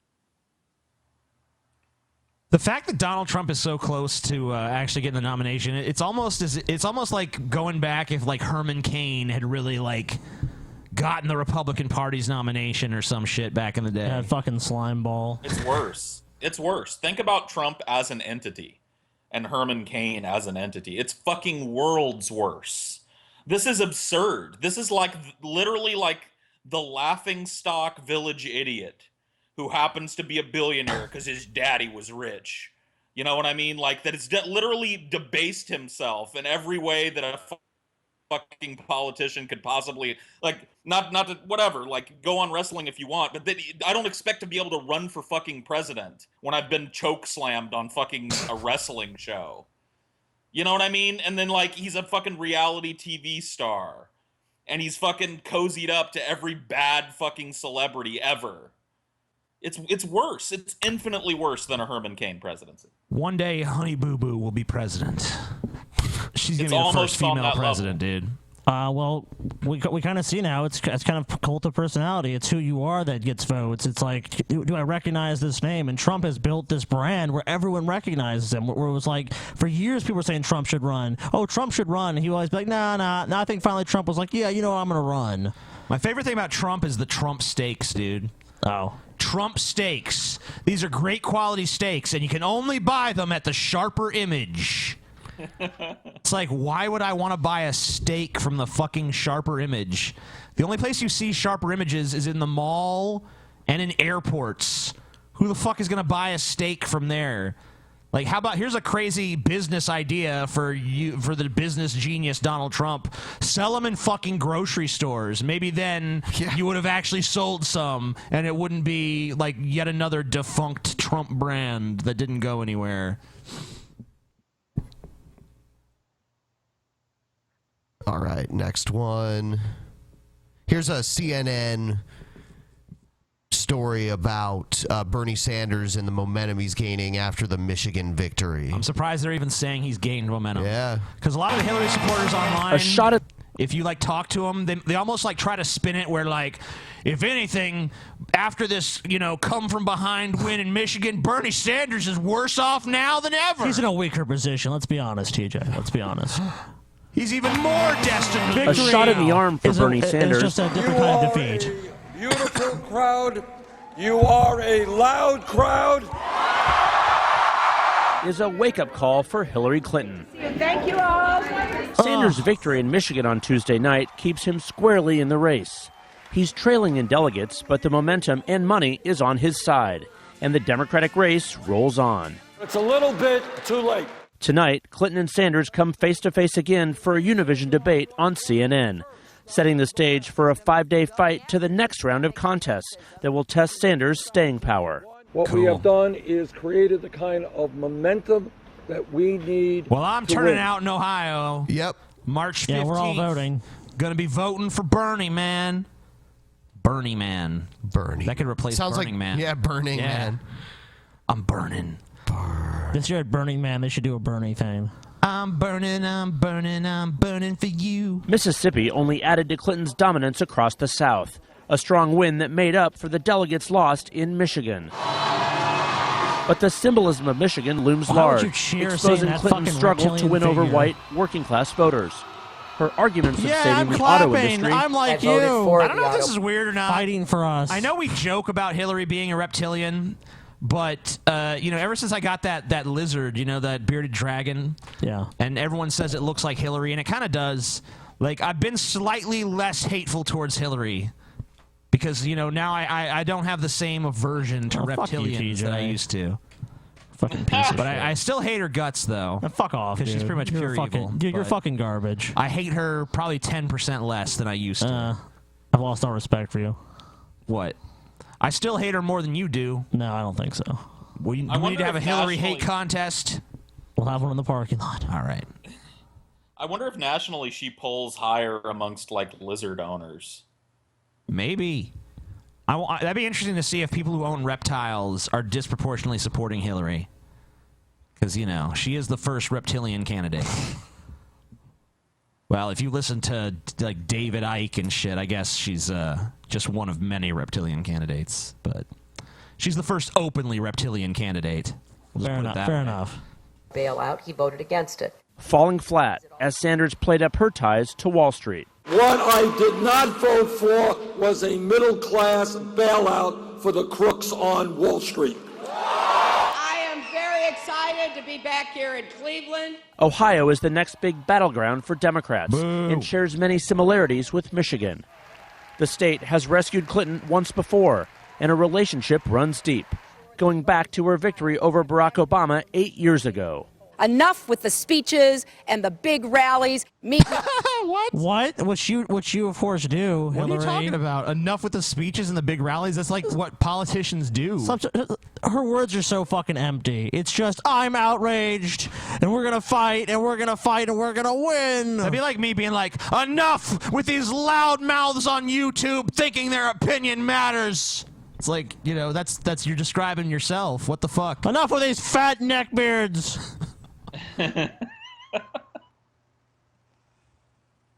In Ohio. Sanders says he'll do just that, taking his criticism of trade agreements and his populist economic message across the Rust Belt, where people are still searching for an economic lifeline.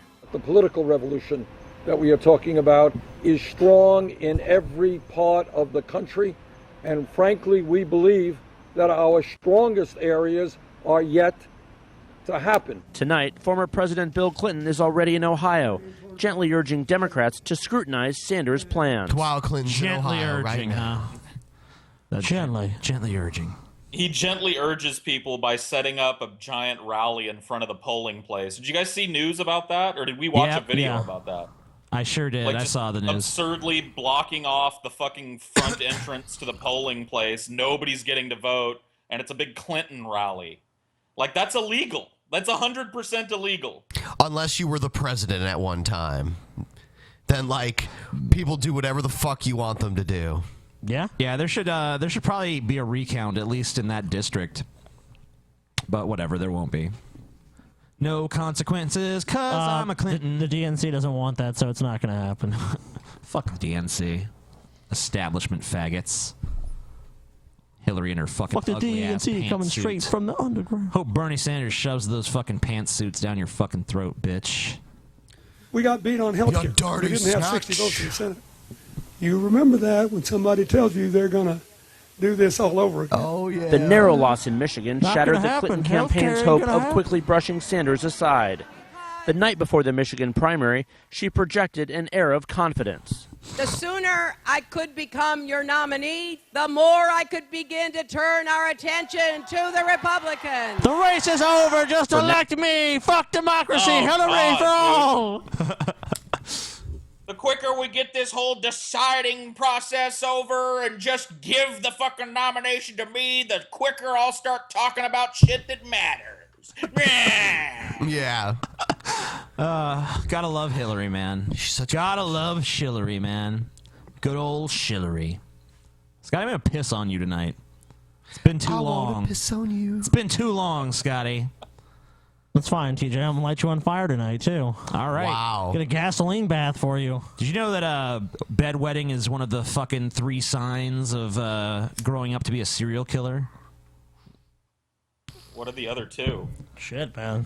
Torturing animals and TJ pyromania. All which TJ did. Yep. Oh. And now You I tortured serial animals? kill. No, I didn't. I was a pyro though. 2 out of 3. I can't even stand to feed like live bugs to my lizard. I'm like, oh, the bugs don't want to die. I'll make Chelsea do it. Now her attention is back on Sanders, trying to win the Democratic primary first. I'll kill the fuck out of a spider though. No problem. Still alive, TJ. Oh, I guess that's over. All right. Bernie's awesome. Poor Ben. Ben's tired, y'all. Ben's sleepy.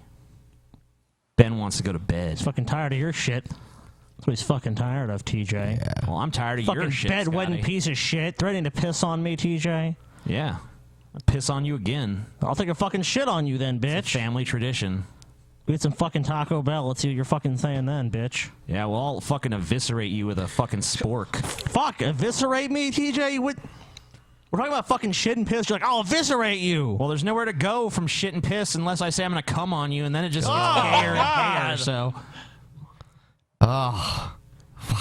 Where else are you supposed to go? So I went to evisceration because it's less gay. What about wiping a booger? Why do you jump straight to cum? Well, because you can't retaliate against getting shit on with a booger. Shit is fucking gross, dude. What if it was one of those like boogers with the bloody tail? Yeah, that's true. Ugh, if I flick it into his mouth while he's less open or something, you know. Ow! Scotty doesn't even like the suggestion of that. Fucking do it, TJ. I'll tell you guys Scotty's dark fear.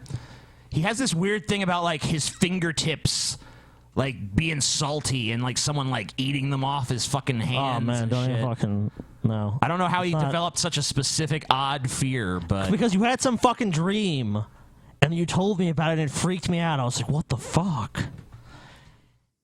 Like, You know what? And now it's pretty much anything with fingertips. It's not so much that anymore. It's like cutting them. It's like, oh my god, if I cut my fingertips, something really bad's gonna happen. I blame this on Sleeping Beauty. Could be. Sleeping Beauty? Yeah, because she pricked her finger on the spinning wheel. All right, here's a video. Some religious guy made a movie, and in this video he claims it's going to earn him life in prison. It's Dinesh D'Souza. Yeah. No, give me a fucking break. Yeah. Yeah, he sucks. You know, 4 years ago, I made the film 2016, Obama's America. Oh, no, yeah. Such a patriot. So it wasn't a religious film. It was like propaganda, like right-wing propaganda. Yeah, I read some reviews of it. Apparently it was a piece of shit. Which kind of upset the thin-skinned narcissist in the White House. Yeah. And so for a relatively minor campaign finance infraction, I was locked up overnight for 8 months in a federal confinement center. Good. Now, I just mentioned that because I want to tell you that if that film got me 8 months in the slammer, this new movie is going to earn me life in prison. Lock him up! So can you prove that? Can you prove directly that you released that film and you were locked up for 8 months in direct response to that? It was the campaign finance infraction that earned you 8 months in the slammer, not your stupid fucking movie. It was Obama. Come on, it was a minor campaign finance infraction. It was minor, dude. Obama just saw the movie and he's like, this guy's gonna fuck with me, this guy's gonna be in prison. He's gonna pay. Fuck this guy. My new movie is called Fuck Obama in the Ass Until He Is Dead. Look, it's time to take the gloves off, and as you got a glimpse from this film, it is a sordid history of the Democratic Party from the very beginning all the way through Hillary. The Democrats want us to believe that the party of equal rights and human rights and civil rights. The truth is, the Democrats are the party of slavery, and Indian removal, of broken treaties and the Trail of Tears. They're the party of segregation and Jim Crow and lynching and the Ku Klux Klan. They're the party of Japanese internment and opposition to the Civil Rights Act of 1964 and the Voting Rights Act of 1965 and the Fair Housing Bill of 1968. This is their actual history. Yeah! Woo! Fuck yeah. Tell the truth. So what they do is they try to cover it up, and the way they try to cover it up is by blaming America. America did this and America did that, but the reality is that America didn't do it, the Democrats did. Yeah. Okay. You know, like some of that early stuff he said, you know, was accurate, like Trail of Tears. That was Andrew Jackson, Democrat, but very different party. What he fails to mention is that, like, the parties basically had an ideological flip in the 60s, and it was over shit like the Civil Rights Act. That's why the Southern Democrats all became Republicans. That's why the South, that was once the stronghold of the Democrats, is now the stronghold of the Republicans. Like LBJ. He was a conservative Southern Democrat. Right. And that's why Kennedy brought him on to help him get that branch of the Democrat vote. Mm-hmm. And it worked. Yeah. So just so you guys know, the minor infraction that he committed was using straw donors to funnel money to a U.S. Senate candidate. Huh. Minor little thing. Minor. Yeah. Nothing. There's nothing. Come on. It was obviously the real reason was because that movie. Thin-skinned narcissist Obama. There's nothing wrong with straw donors, dude. Anyone can make that mistake. Here's the title of this video is Racist Blackface Skit on Right-Wing Radio Show. I'll play it and you guys be the judge. If it's racist or not? Yeah. Okay. If you feel it is. We could do racist or not a racist. Yeah. Racist or not a... No, it doesn't work. So much white guilt. White guilt. All right. Incester? Okay. Ancestor? It's supposed to look like Ancestry.com. Oh. We all thought we was Mexicans. We did all kinds of Mexican things. We mowed the lawn. We picked the fruit. We ate all that tamales and all that stuff. And then I went to Ancestor.com, and I found out that I ain't a Mexican at all. I was really Chinese. So I throws away my sombrero, and I got a Chinese hat, and I got my chopsticks, and I got rid of that You know, like, you would think this would just be funny, like, on the basis of, like, how crazy and ridiculous it is, but it's just kind of, like, really dull and stupid. Kind of disturbing, too. Yeah, it like, really is. What is even going on? Like, do black people have, like, giant white lips? Yeah, where, what's the deal and, with like, that? where's the humor? Like, I don't see how this is, like... Forget the fact that it offends some people. I just don't think it's funny. Yeah, like I don't give a shit. This guy wants to do this. I believe in freedom of speech. He can do whatever he wants. Yeah. But I don't really get the joke. No. Like there should be like some resonance of like, yeah, I see what he's saying or something. Where's the real strong criticism? It's just like I don't see the joke to it. I don't see like it's he's not using humor to get his point across. It's just some dry shit like I'm gonna talk like this. This was on Right Wing Watch. I don't even know. It doesn't even say who this person is. So.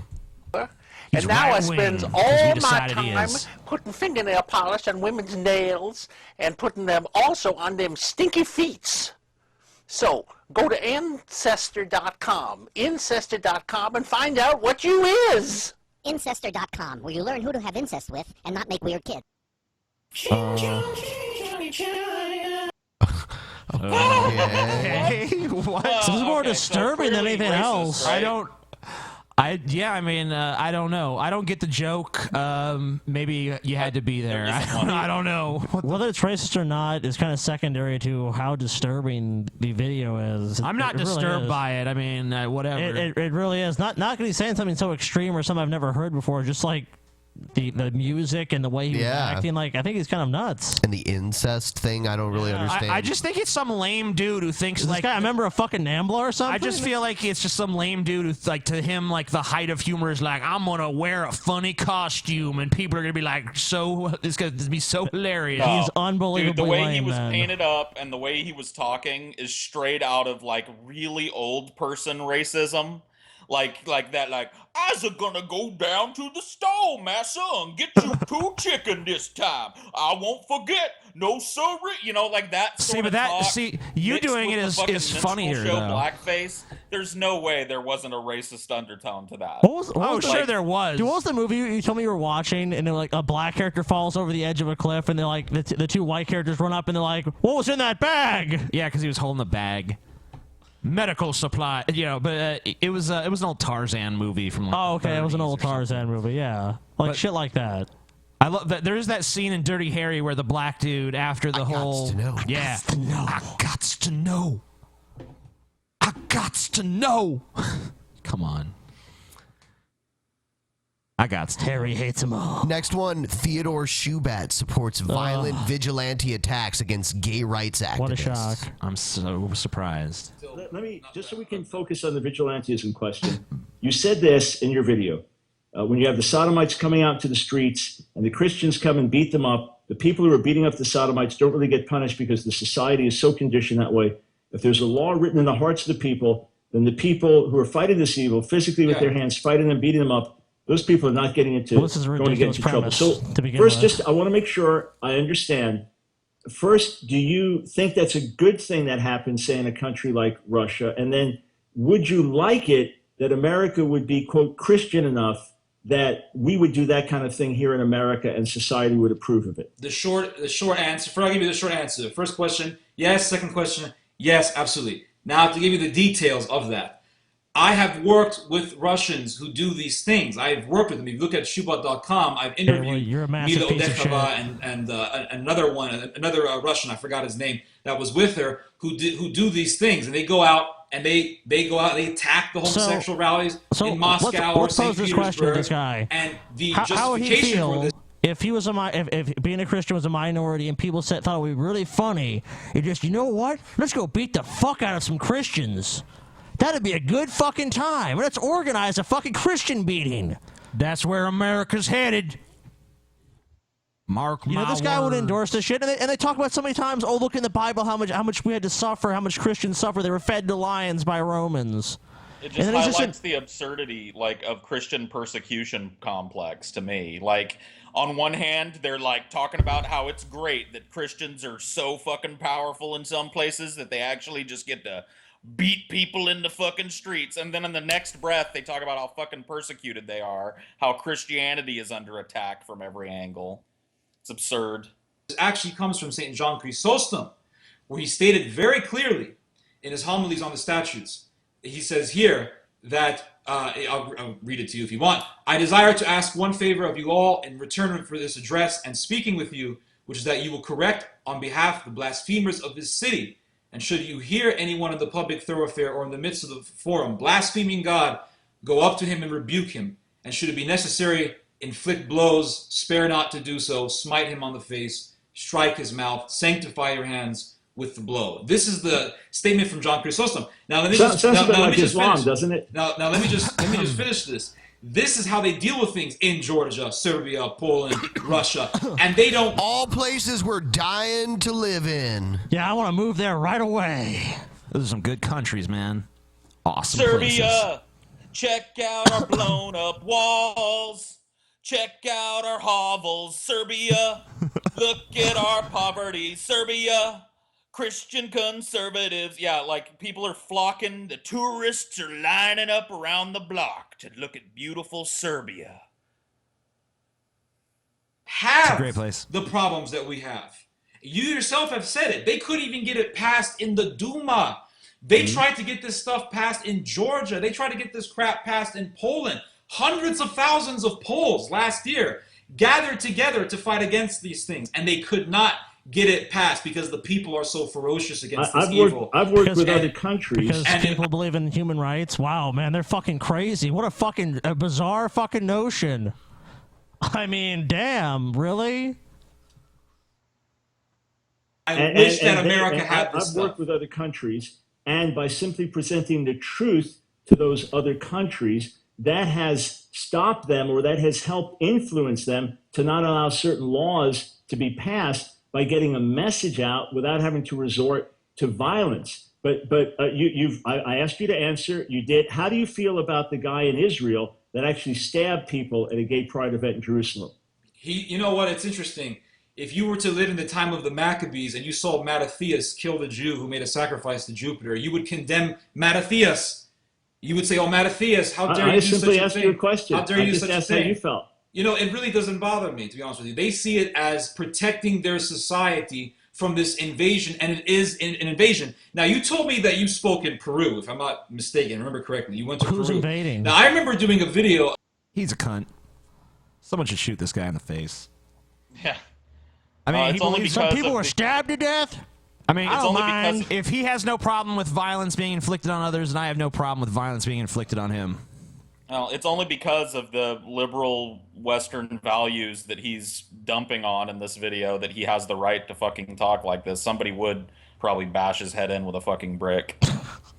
Not too long ago, I think last month, and I showed a video of the Peruvian officers, an LGBT rally in Valentine's Day, where the sodomites were kissing each other in the streets, and they brought in fire hoses and blasted those sodomites and scared them away. Now, I have no problem with that, and Peru is a Catholic country. Now, you said that, well, I What go to did these them countries kissing and I tell them do? the Did it truth and cause a accept it. tsunami? And I'm not denying that, but God don't like it. Then God can stop it at any time. What? If God truly didn't like it, he could stop it whenever, at any fucking time. Free will, dude. Then he's giving people free will, then he's allowing it to happen. Well, we have to. God expects us to use our free will to stop them from using their free will. That makes no sense. It's hard to make a cogent argument against a guy that's literally like advocating for peaceful protesters to be shooed away with fire hoses. Like, how do you even like? It's a self-refuting position to be in. This guy will never have. That's why I just say, like, drop an anvil on him, you know? Like, it's like, what are we, Wile E. Coyote? Yeah, fuck Wile E. Coyote, come on. Where is that motherfucker when you need him? Just drop the fucking anvil on this goddamn piece of shit. Yeah, fuck the just Roadrunner. Kill this guy. Yeah, Dude, the somebody Roadrunner call fucking up help Acme. him. Call up Acme and order like a fucking thumbtack trap or some shit and just get it over with. think this guy should ride the dildo of death. He needs that. What is it? Rape bus. Yeah, he needs the rape bus. Here's this pastor. We've played him on the show before. He was trying to sell food rations. Oh, he was yeah, like, you sure. get free desserts if you act now. Oh yeah, that was classic. Here he is, urging people to buy his food because World War III is on the way. Right around the corner, everyone. Any day now. Any minute the church now. should be the lighthouse. It should be the ready place to be able to take care of the people's needs. But what we've done this week, and I believe there is such an urgency inside of me. Here's the headline today that I have 5 probably headlines that the Third World War could begin this month. We don't know when all these things will happen. But I'll tell you what, if that is the third one, and it does begin this month. So why don't they sell it at cost then? If it's really just trying to help good Christians, why don't they just sell these things at cost? They make no profit. Yeah, why would they even need to make a profit? Because they're not going to need the money anyway. When, the end of the world's coming anyway. This month. Yeah, this love is just a how resource, I love how they just have to admit defeat before they talk now, too. It's the greatest thing. Like, we really don't know, but what if? You know what I mean? They have to couch their entire speech in a big old, maybe. Because back in the day, people like this, before television and the internet and shit, they were just breezing into town with their snake oil case. And so when they was wrong about that prediction, nobody ever would call them on it because they was on to the next town. Now they got to fail before they start. We don't know, but maybe. Maybe they come back to the same town and it's like, you're full of shit. You sold us some snake oil. It's like, nah, man, I deal lizard oil now.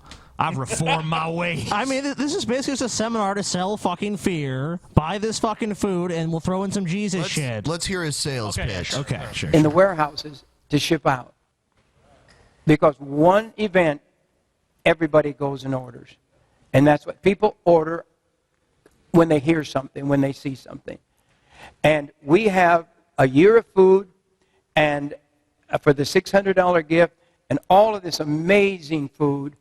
And we have 2 bonus buckets. We have a bonus buckets. Get you a bonus. Look, guys, mashed potatoes. Dude, never mind the fallout. I'm such a fat piece of shit that I'm watching this absurd video trying to think of funny things to say, and all I can think is, man, that mac and cheese looks pretty good. Oh my God. Me too, man. What the fuck, Paul? I was thinking, man, I could use a big old bowl of mac Paul's and cheese right now. This is a bunch of bullshit. What's that number again? I'm sitting here looking at the bonus bucket, and I'm like, man, is that mashed potatoes with a molten lava Hey, center? Paul, look, you butter? can save $600 and you get food for a year. You're not going to go to the store one time this year as soon as this Paul's arrives. like, 1 year of food, that should last me a month. Damn, TJ. Bonus buckets, dude! I so want to eat something called a bonus bucket, dude. It's like the bottom of the barrel of American society, dude.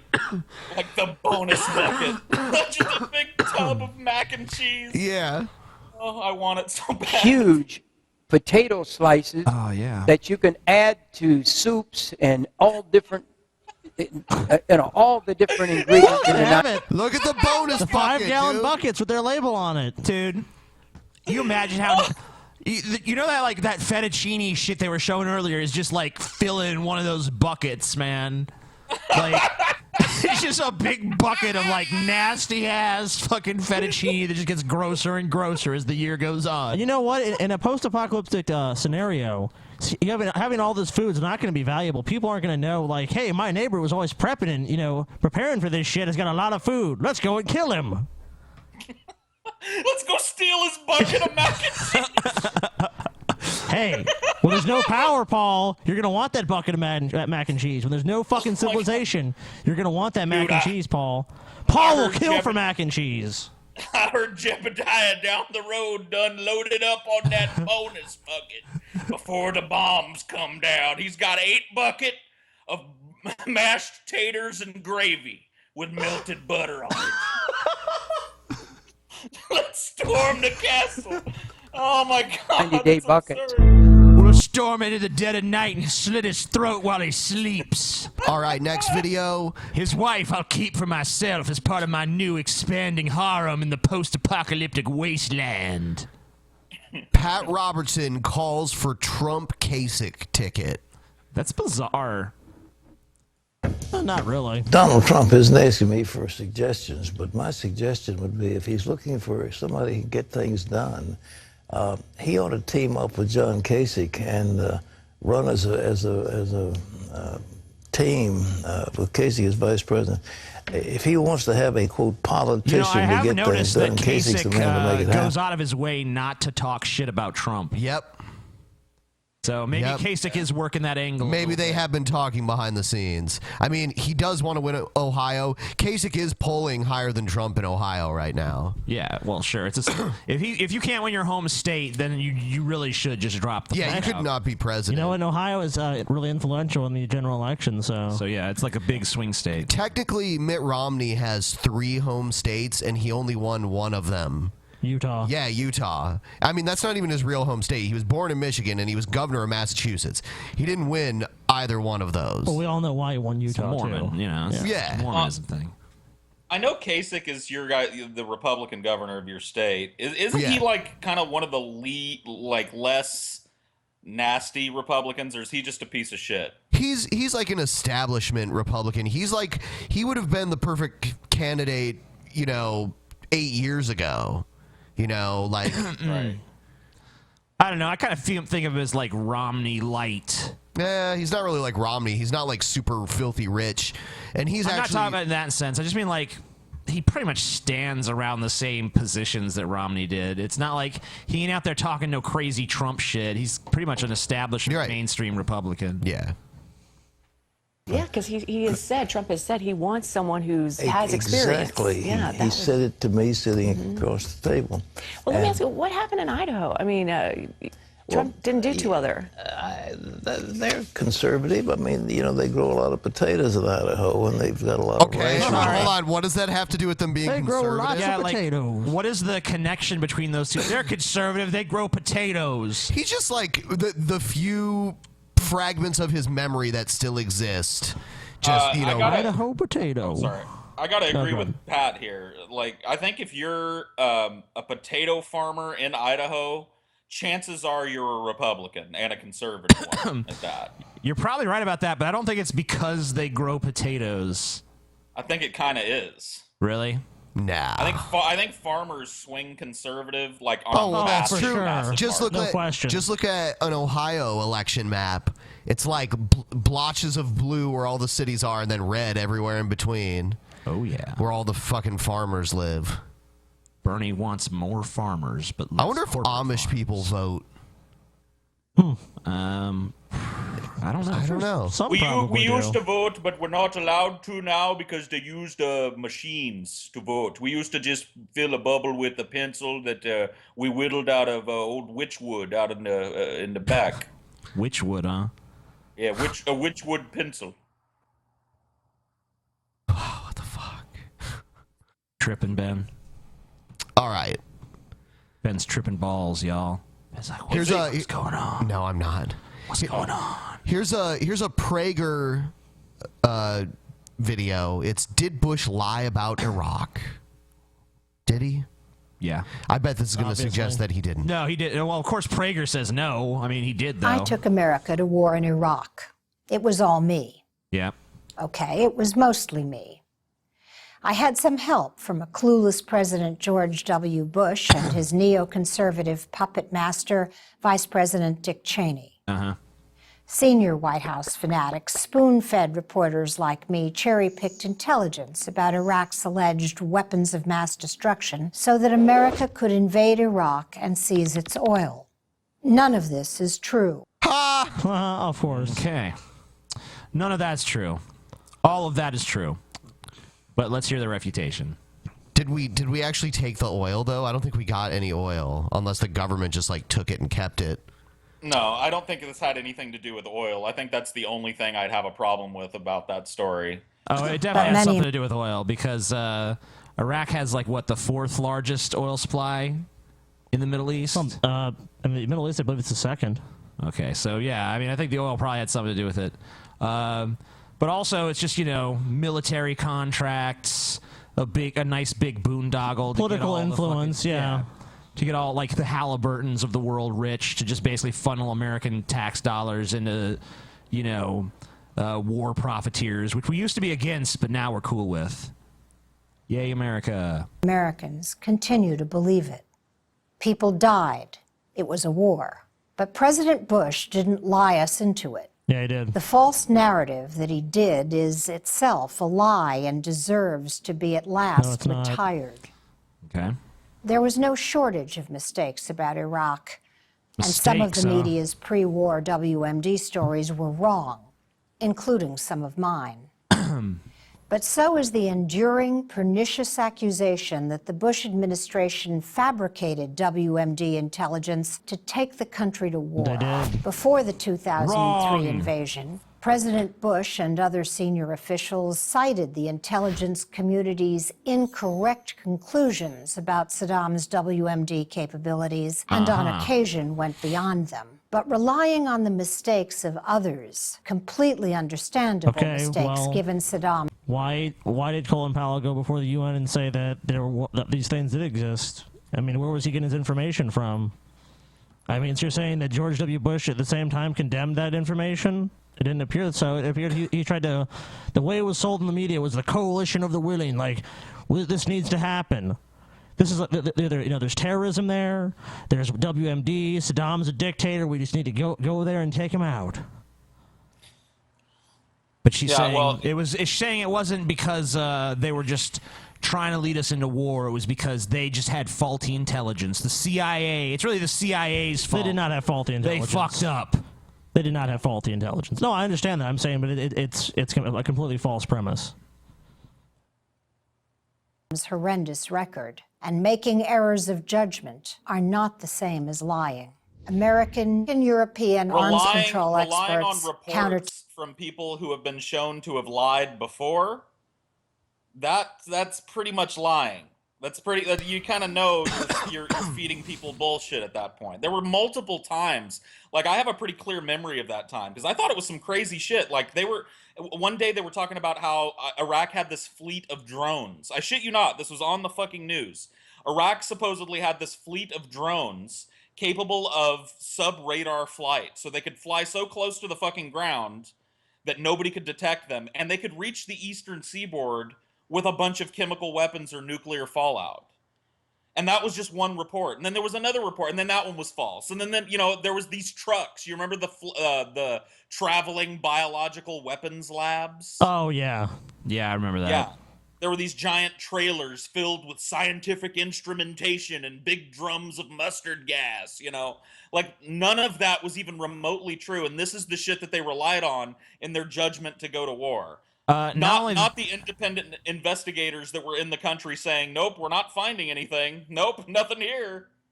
Not only that, though, I mean, it's pretty much well known that Bush and Cheney wanted to go to war in Iraq before 9/11 even happened. That was already part of their agenda, was to try to push war in Iraq. Because Bush wanted to go in and finish what his daddy started.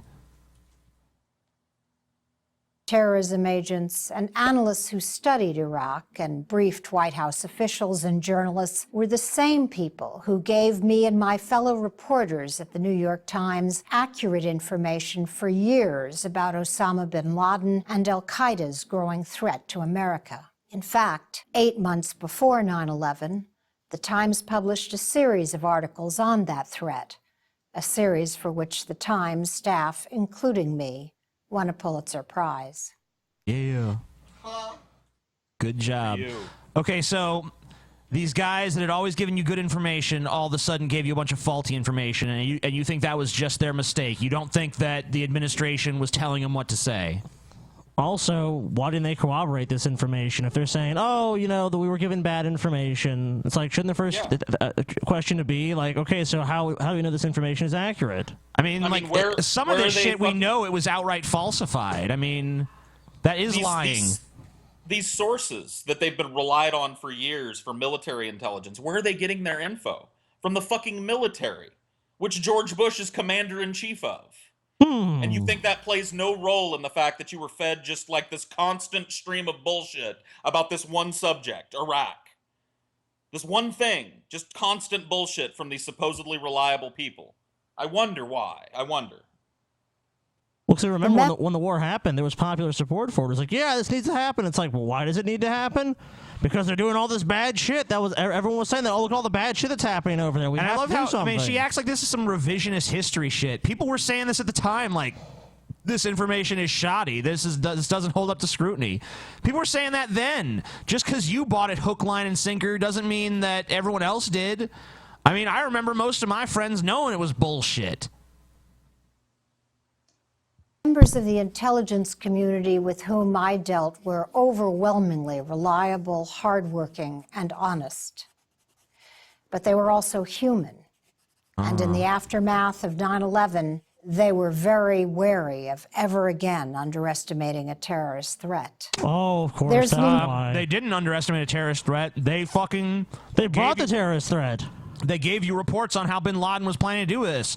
George Bush fucking was given a briefing about how Osama bin Laden was gonna fucking use planes to crash into buildings and shit. Well, let me ask you a question. Do you remember any terrorist cells, like hearing stories about Saddam's Iraq, where there was a bunch of terrorist cells and they were battling? Like, no, I don't remember hearing that. But after the war, and after Saddam, was killed and executed, and all this shit's happened, let's look at Iraq now. ISIS, Al Qaeda. Fucking militias in the streets. Like, yeah, so, I mean, this war has been a huge success. Enduring myth that policymakers pressured intelligence analysts into altering their estimates to suit the Bush administration's push to war.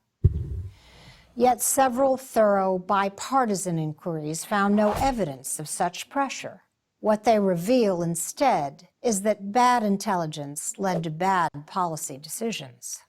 The 2005 commission, headed by former Democratic Senator Charles Robb and Republican Judge Lawrence Silberman, called the intelligence community's estimates on Iraq dead wrong.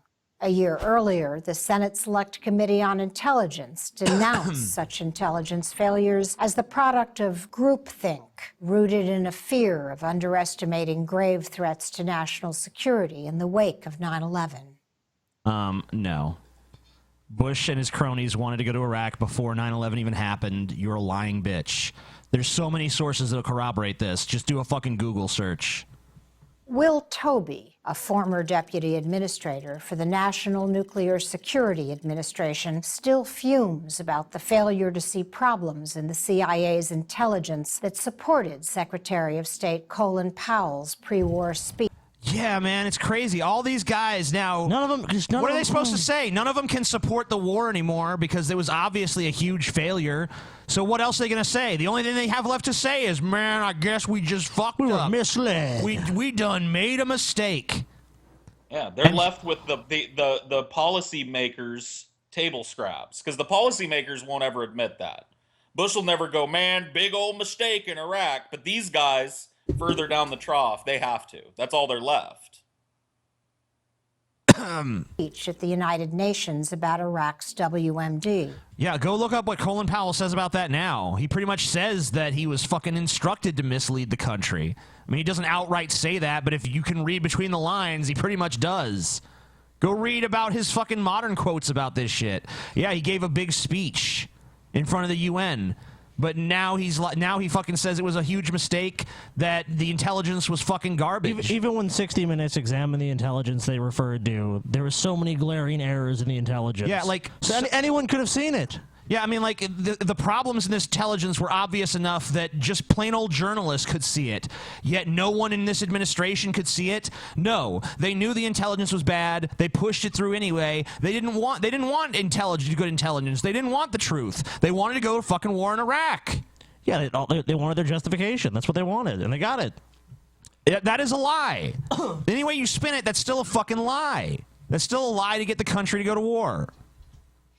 Based partly on the CIA's assurances of strong evidence for each claim, Mr. Powell was persuaded that the case against Saddam was, in his words, rock solid. He was persuaded by George W. Bush and Dick Cheney it was rock solid. The previous Why don't we get fucking Colin Powell on your show and have him say that he made that speech and it was based on rock solid intelligence? I've never heard the man say anything to that. In fact, he's been very conciliatory about that speech. He calls it his worst mistake. The worst mistake he ever made giving that speech. Scotty's always like... Yeah, I know. Scotty sucks. Just want to piss on Animals move, guys. Animals move. Hashtag piss on Scotty. 15 years, none of the congressional committees routinely briefed on Iraq's WMD assessments expressed concern about bias or error. The decision to go to war in Iraq received broad support in Congress from both Republicans and Democrats. Yes, and it did. again, for good Well, they all reason. profited, so of course. Even if the intelligence community overestimated Saddam Hussein's WMD capability. Wait, hold on. Overestimated his WMD capability? They fucking made it up. Whole cloth, Paul. Ah, damn it. I was about to say whole cloth, you fucking cunt. I was about to redeem myself with a proper use. No.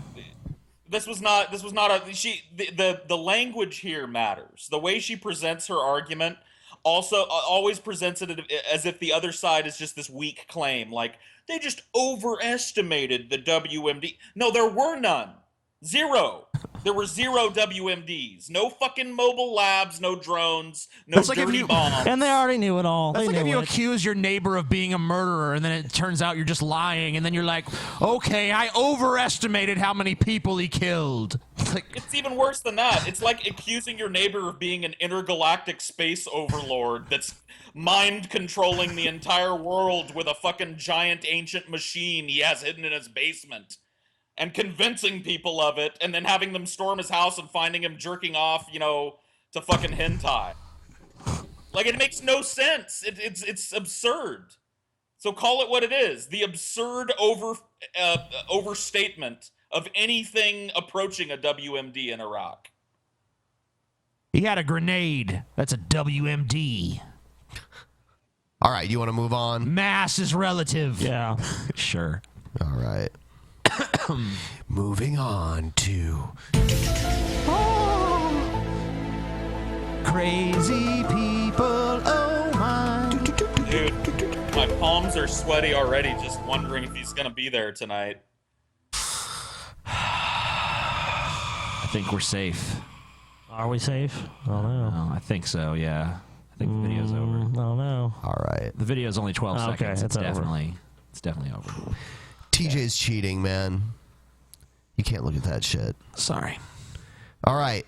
Here is a guy that's starting a petition for Johnny Depp to not speak at the Reason rally. Oh, I don't know. I didn't even hear about this. I don't know when this was a thing. Yeah, Johnny Depp is it's like a forthcoming thing. It hasn't happened yet. Okay. Johnny Depp is supposed to speak at Reason Rally. Okay. So this is some guy that's butthurt about it. This guy didn't like it. Yeah. I was horrified to learn that actor Johnny Depp plans on speaking at the 2016 Reason Rally coming up in June. So I composed a petition asking him to withdraw his appearance. If you share my concerns, I ask that you please sign the petition, which is linked below as well as in the He just video does whatever the fuck he wants. If enough people sign this petition, hopefully it will reach the attention of Johnny Depp himself. Yeah, The body of the so he petition. can wipe his ass with it. It's Johnny Depp is not. Yeah, like, it doesn't matter how many people sign this petition. Johnny Depp is gonna fucking speak at Reason Rally if he wants to speak at Reason Rally. What are his concerns? He's like telling me, if you agree with my concerns, come sign my petition. What are his concerns Yeah, we about haven't Johnny heard that Depp yet. speaking at this thing? I hope he'll explain because I don't know. It reads as follows. To Johnny Depp, I was greatly disturbed to learn that you plan on being a speaker at the 2016 Reason Rally. Like many people, I admire your support of such worthy causes and charities as Children's Hospice and Palliative Care Coalition and Children's Hospital Los Angeles. Like many people, I delighted in a recent viral video of you, in character as Jack Sparrow, meeting with a young fan in a Brisbane hospital. It is obvious that you are a thoughtful man with great concern for your fans, which makes it all the more mystifying that you should lend your name to an event as divisive and antagonistic as a so-called give me a Reason Rally. break. Oh, okay. Oh, it's divisive. Here's the angle. I didn't know if this was gonna be like a pissed off, like, Reason Rally supporter that's like, Johnny Depp done believed in God, or if it was gonna be some fucking religious retard not wanting Johnny Depp to speak where atheists might be. You know, it's like, if I hear about a Christian rally, I don't go like, this is divisive, antagonistic to me. Like, I don't care if they have a gathering. Why do you care if there's Reason Rally? And if he speaks at it, so what? Yeah, like, I love how he brings up all the charities and shit. You do charities. How can you speak at an atheist rally? Everyone there is evil and antagonistic and divisive. By the way, I prefer the pronunciation divisive. At the 2012 Reason Rally, keynote speaker Richard Dawkins urged the crowd to mock and ridicule religious believers with contempt. Okay. Performer Tim Minchin led the crowd in songs that profane the names of both God and the Pope. Cool. The same Pope who Sounds is like a a good spiritual time. leader for millions of your fans, and the same God who is So what? worshipped by yet millions more of your fans. So what? Wow. They have a right to their beliefs, and he has a right to his, so who What cares? emotional blackmail. Johnny Depp, how dare you believe differently than I do? That's some lame emotional appeal, you know. Millions of your fans love and worship these people. Or this, you know, this figure and this deity. How could you do this? I'm glad Johnny Depp gets this shit too, where like random fans just try to like impose their will on him. Like, Johnny Depp, this is the way you should be. Drunken Peasants. First of all, only do 2 shows a week. Second of all, 25 minutes apiece. Get rid of the clips. Second of all, get rid of either Scotty and or Paul. Both at the same time. Get rid of it all. I run the fucking show, you guys, not you. I used to believe in you guys, but now I liked you back when you started. Nothing. It was the No BS podcast. Been a fan that long. Lost your way. Perhaps your familiarity with the Reason Rally is superficial enough that you take its professed values of reason, rationality, and scientific mindedness at face value. Yeah, I'm sure Johnny Depp, before deciding to speak at the event, fucking understands what the event's about. I don't think he's just going in there like, what? This is some kind of atheist shit. What I never knew. The true Once values again, of embodies. more fucking parenting from people that got a problem with the way you do things. Come here, son. Hey, Johnny Depp, multi-billionaire, international movie star, jet setter. Come over here and sit on my lap and hold on. Let me move my anime pillow out of the way. Here, sit next to me on this bench that I'm using as a computer chair, and let me tell you how you ought to be running your life. Like what? Yeah, that's pretty much what it boils down to. Aren't quite so admirable once you peer behind the gauze of its own obsessive self-congratulation. By lending your celebrity to this event, you will not be supporting the acceptance of the secular community by society at large. Rather, you'll be supporting a hostile and insular fringe of the secular community in their rejection of the beliefs and values of millions of Americans. So what if Should you choose to appear, you will share the podium with the same Richard Dawkins whose concept of reason amounts to little more than mockery and ridicule. No. If you see yourself as a celebrity ambassador for secularism, please know that your appearance at this event will not promote any understanding.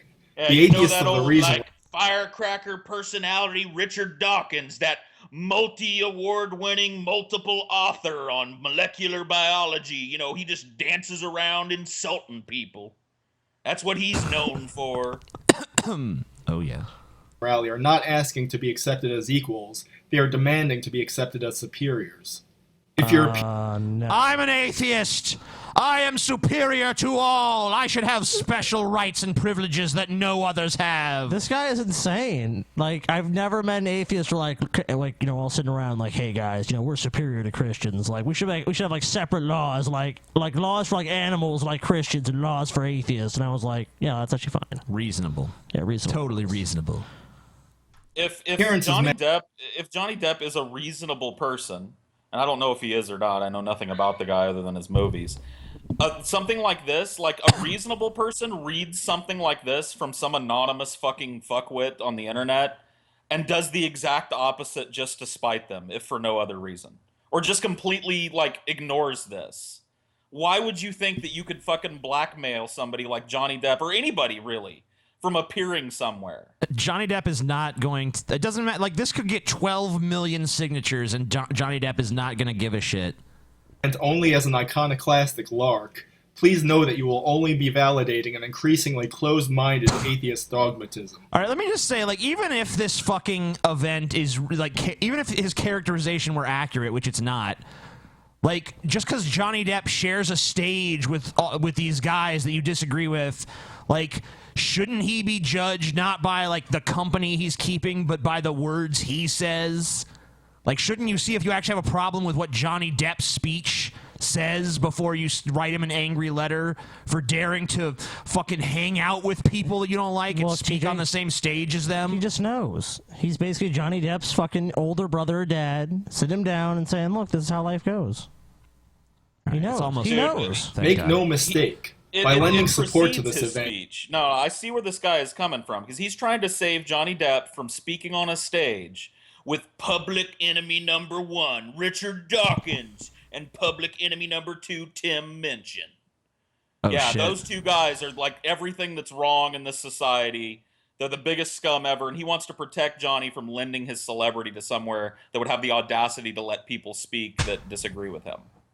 Yeah, man. It's almost over. Let's You will get be through this spitting shit. in the eyes of tens of millions of fans Spitting who in have the supported eyes? you throughout your career. Good Spitting sense, through their- decency, spitting on their eyes. and yes, reason should compel you to withdraw your speaking engagement at the 2016 Reason Rally. Wow. Again, the petition is linked in this video as well as in the video description. I ask that you please sign this petition as well as share it so that it gets as many signatures as possible. Yeah, If enough okay. people sign it, hopefully it will get the attention of Johnny Depp himself. No, Thank you won't. for watching this video. Please like, share, and subscribe. Thank you. I'm pretty sure even if he learns about your petition, he doesn't give a shit. I hope Johnny Depp actually responds to this petition. I mean, I know he won't because it's like so far beneath his concern, but I wish he would. It'd be beautiful. Dear Deflating Atheism, from Johnny Depp. Dude, I read your fucking note, man, and I'm totally not going. Yeah, it's not happening, dude. Deflating atheism. The fuck out of here. Atheism's flat.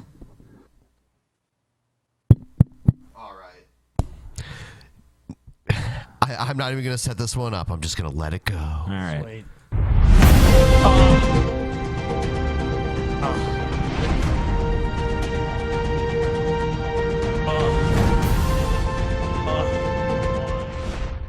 Hey everyone, it's TVC Mario, and you're here for a special video. I wanted to make Hold on. You here for a special video? What the fuck does that mean? You're here for a special video. He didn't say you're. He said you here for.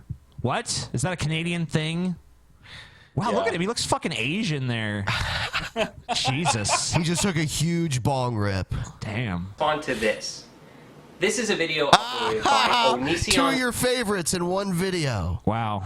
I don't know whose side to take less. Yeah, fuck. Speaks called Why I Hate Christians. The reason that I wanted to go ahead and respond to it is No, he said, because "Why I many hate of you Christianity." requested that I begin to respond to actually fucking Onision's read. God-hating videos. Yeah. For those of you who don't know, Onision considers himself to be a militant atheist and uses ridicule and mockery in order to get his viewpoint across. And I mean, at the end of the day, he's just listening to his Pope. Here, let's go. There's that Richard fucking Dawkins again. Yeah, the leader of atheism. His Pope. The Pope. Really? Pope Dawkins. Like, even when Dawkins gets mad, he's the most soft-spoken little guy, dude. Like, he's the big evil Emperor Palpatine of atheism. Like, I've never heard an atheist, like, say, like, dude, I was going to do this, but, you know, I read Richard Dawkins thinks it's wrong, so I ain't going to do it now. I mean, like, no one looks to... If you like, you might like Dawkins, you might not like Dawkins. You know, you'll think whatever you're going to think about his arguments and shit, but no one views him as, like, he's this divine, perfect being that is just right about everything. He's the leader of basically my atheism. Pope. He's the president and emperor and high priest of atheism. Go ahead and listen to his cult leader, Richard Dawkins. Yeah? Mock them, ridicule them.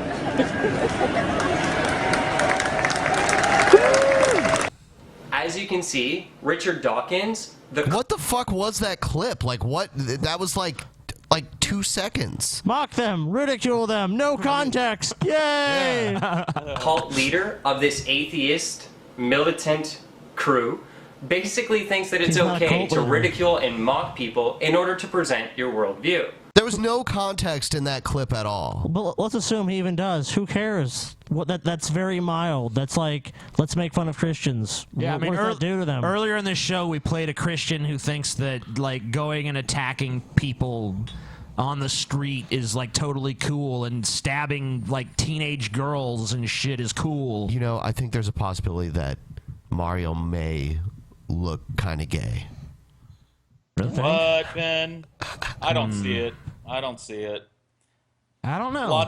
Lots of straight guys with the pompadour and the stubbly, you know, manlet beard. It is very well manicured too. Yep. This is a well-kept beard. Which is just ridiculous. In the description section below, I'm going to leave this response by intellectual, mature, Christian apologist Ravi Zacharias. Cool. And I encourage you to check it out. Now, what I'm going to do here is I'm going to go to my desk and respond to this, because I honestly need to sit hold down on. and really focus. Are you already sitting? You're sitting down right now. And shouldn't you already be focused? You're going to go to your desk? What does that mean? Oh, you don't want to be on camera because you're going to fuck up a lot because you're dumb. Okay. So that I can go ahead and show you just how ridiculous this video is. Sure. And why his claims on why he hates Christians aren't even valid to begin with. Okay. All right, guys, so let's get right into it. Okay, get off the camera because you're too so dumb. I'm going to go through some of these points. I'm going to go quickly here because, in all honesty, it's not even worth So, what was the point of the him on the couch intro? I don't get know. it.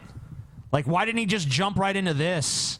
Like, if the video started here, would it really suffer at all? He was introducing you to the video, TJ.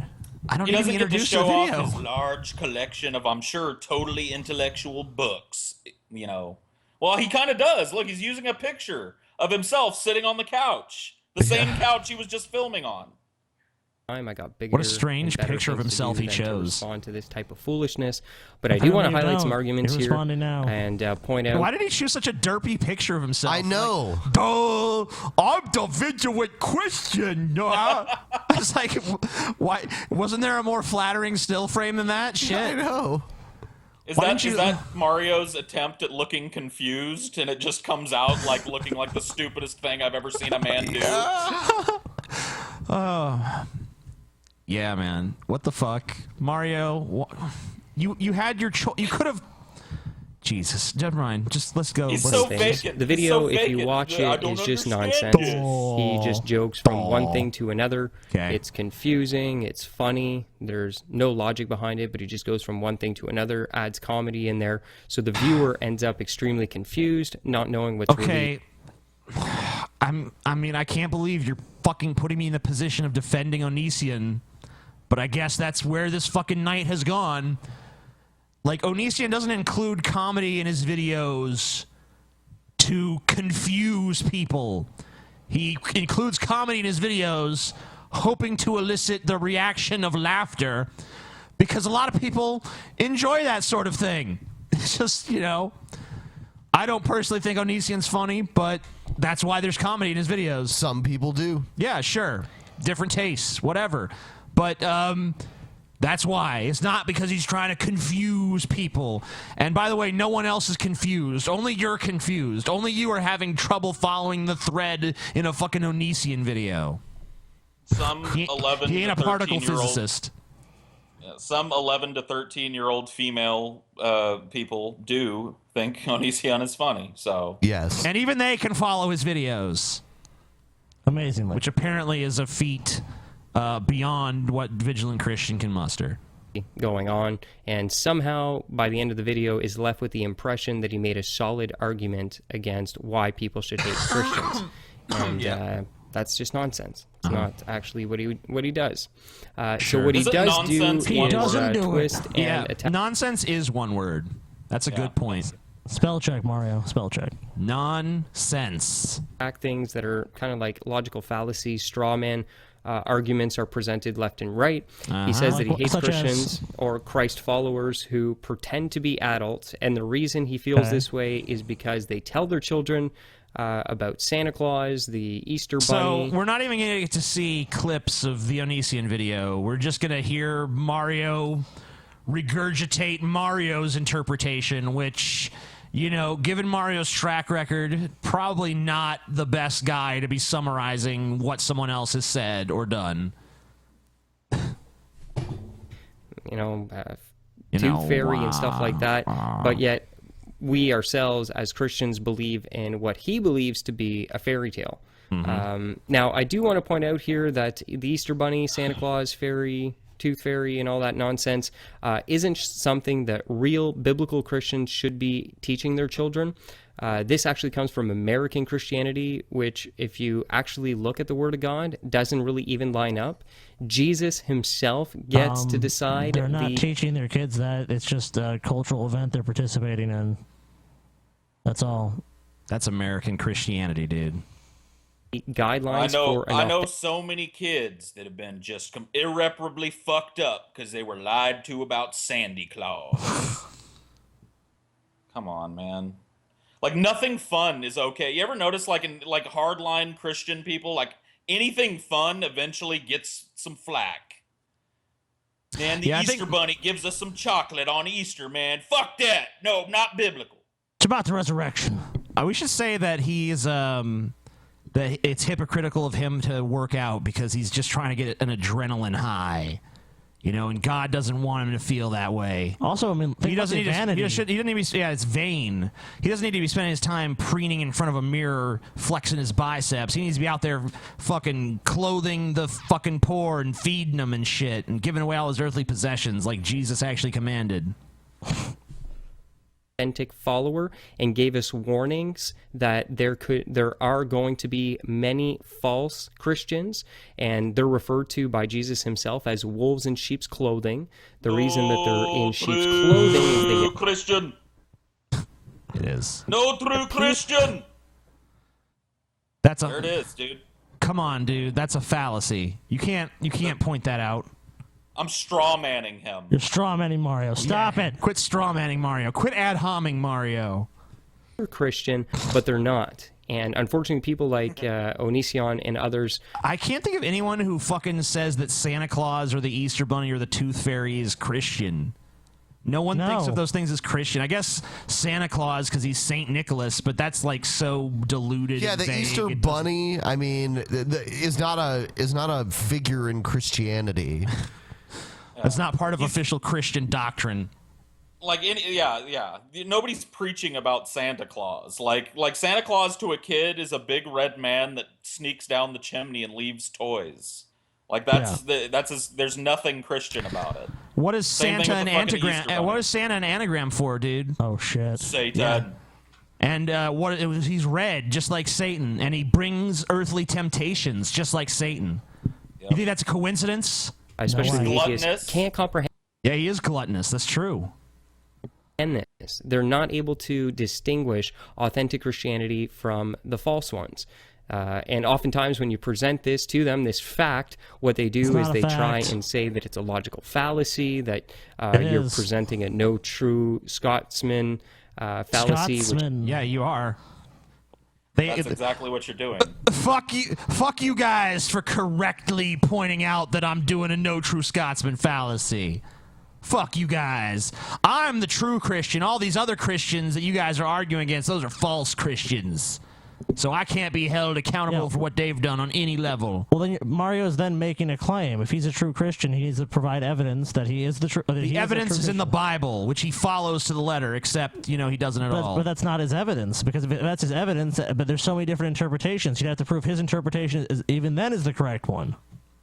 It is. All you gotta do is read the Bible and you'll see.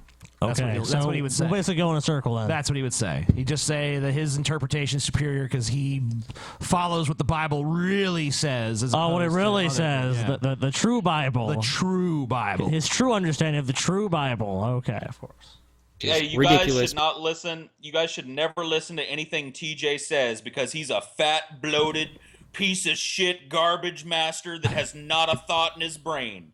And before you accuse me of ad-homing him, you know what I mean? Like, what? Like, you're just like, what you say is a perfect example of the no true Scotsman fallacy. It's literally like illustrated in your speech. Because Jesus himself in the Bible gives us the guidelines for what a true follower would be. Okay. And warns us and tells us what fake ones. And he says right in there, anybody who worships rabbits and old red guys automatically kicked out of the Christian cult. Would look like. But we're not reasoning with logical people at the end of the day, so keep that in mind. At the end of the day, It's so painful to hear the lack of self-awareness. what a sad, sad man. Fine. But I just wanted to point this out. I, in fact, have been exposing these holidays which don't have anything to do with God, even though some of them claim to. Whenever I hear Mario now, I can't picture him any other way other than crying with a creepy old man in a suit, waist deep in a swimming pool with a noodle in it. Like, that's all I can think of.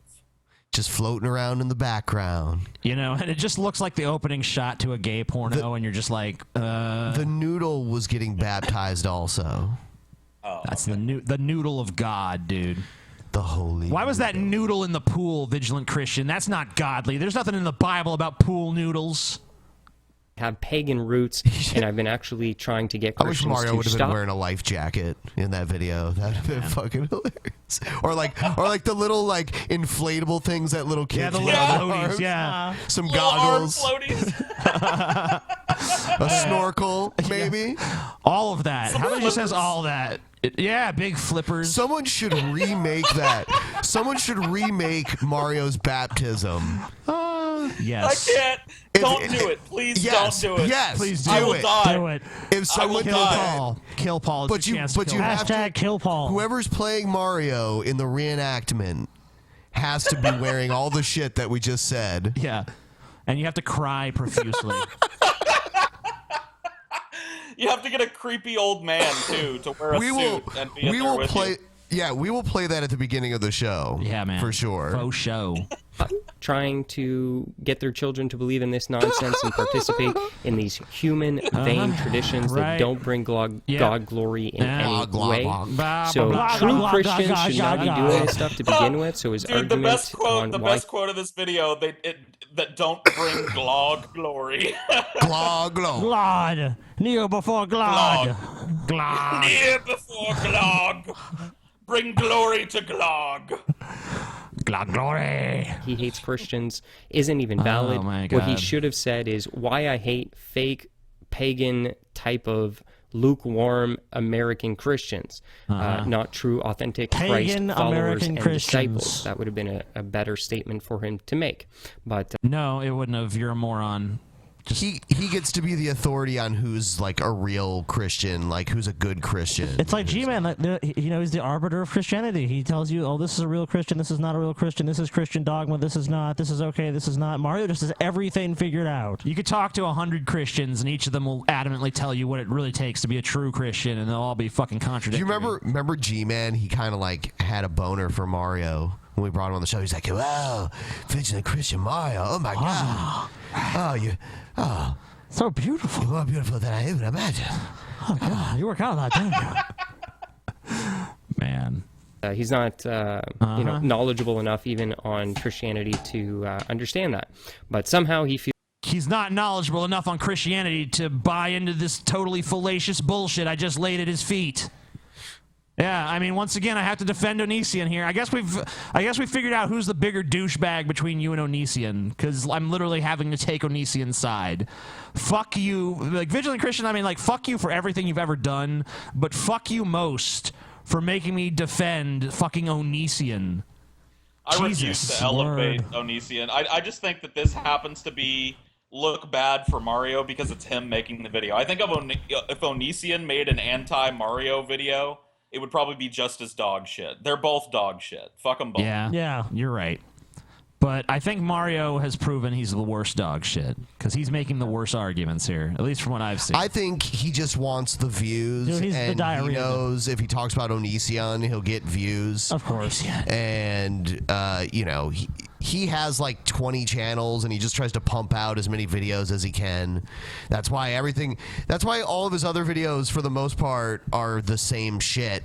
This is satanic. This is why I think it's satanic. It is. You know. This is why the Bible says it's satanic. That's a wrap. Subscribe. You know, he used to have better thumbnails back in the day, I noticed. I went back and I looked at some of his old thumbnails and, as compared to the new ones, and like the new ones are just dog Maybe he shit. had someone making them for him. Yeah, he must have lost his thumbnail maker.